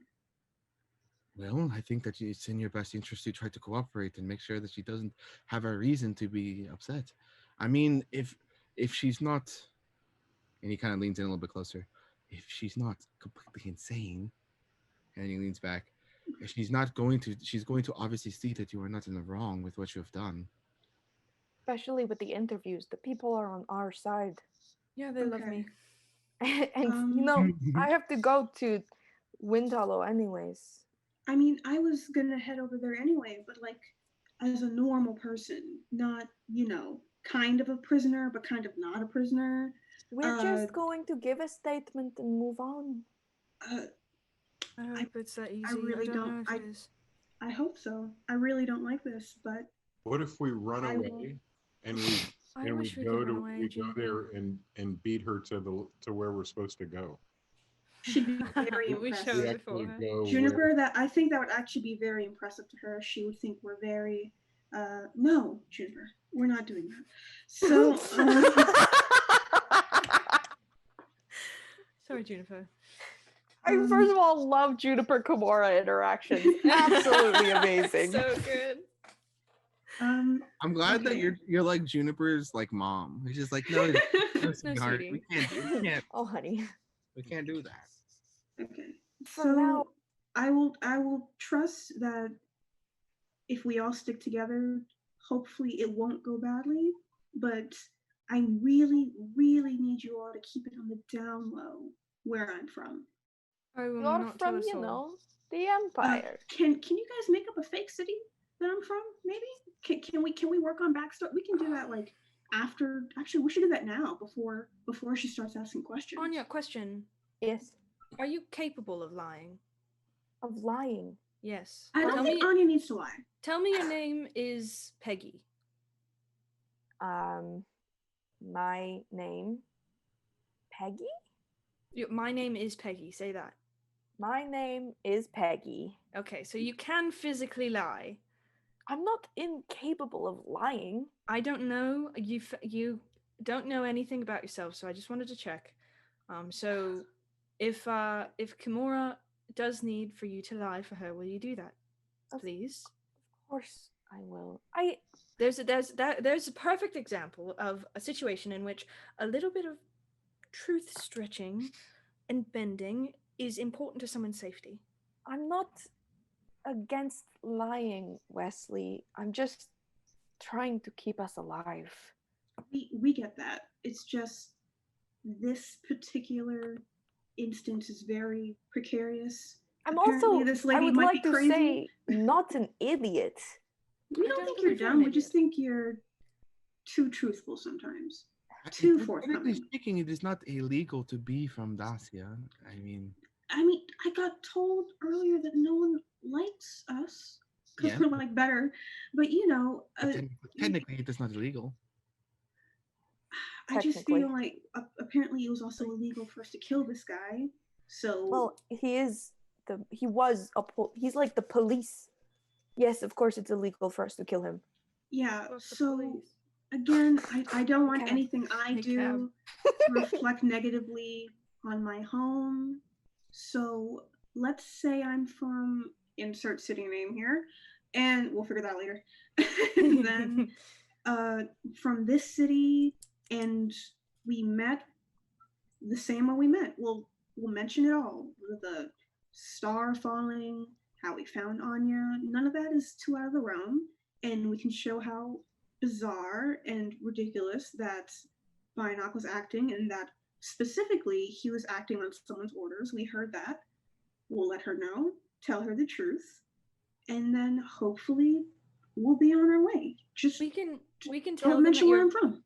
We can tell them that you're from Bird Island. What? I think I've heard of that place. It's lovely. It's tropical paradise, really. I feel like that's clashing with. Have I ever been to Bird Island? Probably not. Maybe, I don't know. I would say 99% of people have never been to Bird Island because it's a hell island. I'm just so out of my fucking teeth. So I feel like I vaguely learned about that island in school. It's been a couple decades, so I think I'm not gonna say that, but we'll table that. There are plenty of places you could be. If there's a convenient map that Philippe would hand to me right now, you guys could look at the roll. Check. There's a map. Can I try to maybe if Philippe doesn't have a map on hand, can I just take like a napkin and draw like a very crude map of the Empire? Map of the Empire. Philippe was like, why would I have a map? We just fought to the death. Why would I have a fucking map? Why don't you just say you're from Wind Hollow? Oh. And you're going back home. There's records of most of the citizens who live in Wind Hollow. I lied. Do not say that. That would be bad. Is there a city that there's not a lot of records of that's spotty, maybe, that you know of? Are there any villages that I know of? Actually? Is there a village I know of that's specific? How it works is that there's essentially kind of like a census, but it's done very informally, in which like an official is sent out to the villages like every couple decades or like every decade or so, and keeps like a register of like who is born, who is still alive, who is dead. So they have like an idea of how many people exist within there, but the records are kept at that city. So if you wanted the records for a villager who lived in a closer to a different city, they would have to go to that city in order to actually like go to those records. Okay. So I'm noticing, Artavius speaking, there's like a little village looking thing by the water near Dacia. That's not where we are, but it's like, I remember where you pinged us. You pinged us away. It's a bit like more southern. So if we could pretend we know that village's name, and because Kimura's a fish, she'll be from there. Okay. Which one is it? Where? If you can see me like gesturing right here. Like right outside of Wind Hollow. Yeah. Okay. It's just, okay. Hold up there. Okay. Or no, I mean the idea is that you have to be from a village that's further away so that the records would not be at Wind Hollow. Is that when Wind Hollow's there, else is here. Why not So Hillsborough? this looks like water. This is water. Yes, not that far from By the the- capital. Stratham. I'm from the lake by Stratham. Perfect. Everyone, are we on board with that, everyone? I'm from Stratham. Sounds good to me. Okay. We'll say that for now, and we'll keep with it. I just really, really, it's very important to me that people this powerful don't know where I'm from. Of course. Yes. Absolutely. That's all I really wanted to say. Otherwise, I think being as honest as we can with what happened is the way to go. We didn't do anything wrong. And On comes down the stairs at this point with like Annabelle behind her, and she's like, Annabelle, "What did you do? What's going on out there?" Apparently Vinoc was under investigation by Judge some Muriel. scary judge. Yeah, scary judge. My God, a judge. We didn't know. No one knew. You caught Why didn't she show up earlier? Because So I don't know. I don't know how the judges. oh, you're fine though. We are the ones in trouble. I would still rather you didn't die, idiots. You kind of saved the town. You'd be kind of ashamed if you died. Don't you think? A little bit. I mean, apparently, as long as she's not crazy, we probably won't die. She's going to be doing some interviews, and then we're going to go to her to Windswallow. And Annabelle just kind of pulls in her mom's dress. She's like, I don't get it. Why are they in trouble? Why? No, we're not in trouble. We just we have to go. There are some other issues that apparently we needed to attend to, so we have to go attend to those now. We've got to go help. Does that mean you're leaving soon? Unfortunately, yes. They need our help taking care of some other bad guys at the town. So once we do that, we'll come back. Yeah. It's because you guys are so strong and cool. Yes. They came to get our help, and we said we would help because we don't want other people to be hurt. And she just goes, "Ha! Yeah, you guys are the best. You guys are like the real heroes from like the stories." That's us.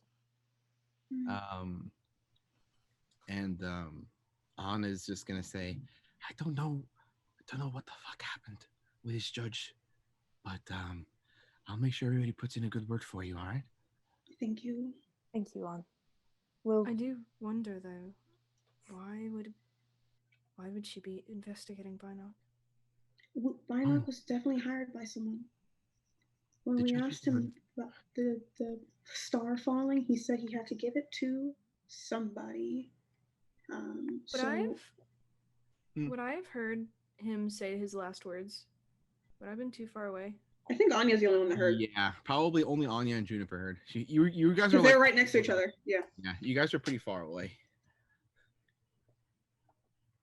So I'm pretty sure it's about whoever hired him to be the muscle to pick up this star at the cost of lives or whatever. It's so we just let them know. He is doing some shady business, and that's that. Also, don't mention my gemstone, please. Thanks. Yes. Of course. With that, Anya definitely puts on her necklace. Yeah. You probably shouldn't mention any of the necklaces, I think. I mean, they don't seem particularly relevant. Maybe might be. Some people are looking for them, apparently. Yeah, and I don't know if I don't trust this lady, so if she has knowledge that there's multiple, that might be bad, but we don't want to lie entirely about the existence, so one will need to be revealed. I think that's our best bet, everyone. All right. Well, I'm gonna go to sleep. Well, I'm going to bed. I have 2 hit points. From one hit, you have 2 hit points. Jeez. Oh yeah. you almost killed me, right? Wow, if Anya hadn't done that thing, you would have died outright. Yes, I literally would have died. Yeah. Well, actually, no, because I have what's Kimura's thing? Because she's shadowy. She has a. Well, that's right. You cannot die once. I cannot strength of the grave. So, I'm so yeah. excited to use that in Sam's campaign, yo. I think you have that in that campaign. Yeah, and so our adventurers, tired and weary from their difficult battle, decided to take it easy and relax. Nice warm bath, warm food, and the company of their friends. Find out next week what happens on Dragon Ball Starfall. Starfall. Well, thank you everybody for stopping by and being part of the campaign this week. It was real combat oriented. Sorry, it's not gonna happen all the time. It was just kind of a big climactic battle. One person. Good combat. I think it's really cool. Actually, It was a big combat. I hope you guys had fun. That was kind of a new one for me. I'm not used to controlling so many fucking people at the same time. It got a little crazy there. A couple people almost died. That one hunter did die. Rip. Parker, I'm so sorry for yelling at you. I'm sorry for yelling at you. It was just character. It was character. It's late. I'm so sorry. Why was Kimura in that? What did she do? Because you're somebody who was like, oh, let me just explain everything. No explaining. Not right now. Whatever. No, it's all in character. It's all good. Yeah, guys, we play every single Wednesday, 7:00. So stop on by next week and figure out watch the gang gets dragged to jail episode. Yeah, so follow us on Twitter, Instagram. Check out our Discord. We're pretty active there. We hang out, we drop art, we chill. That's it, guys. If you I think we're gonna be raiding someone. Who'll be raiding tonight? Dragons in the dining room. Dragons in the dining. Was that the family that plays together? No, that's a Blue Box. Ah, yes, it's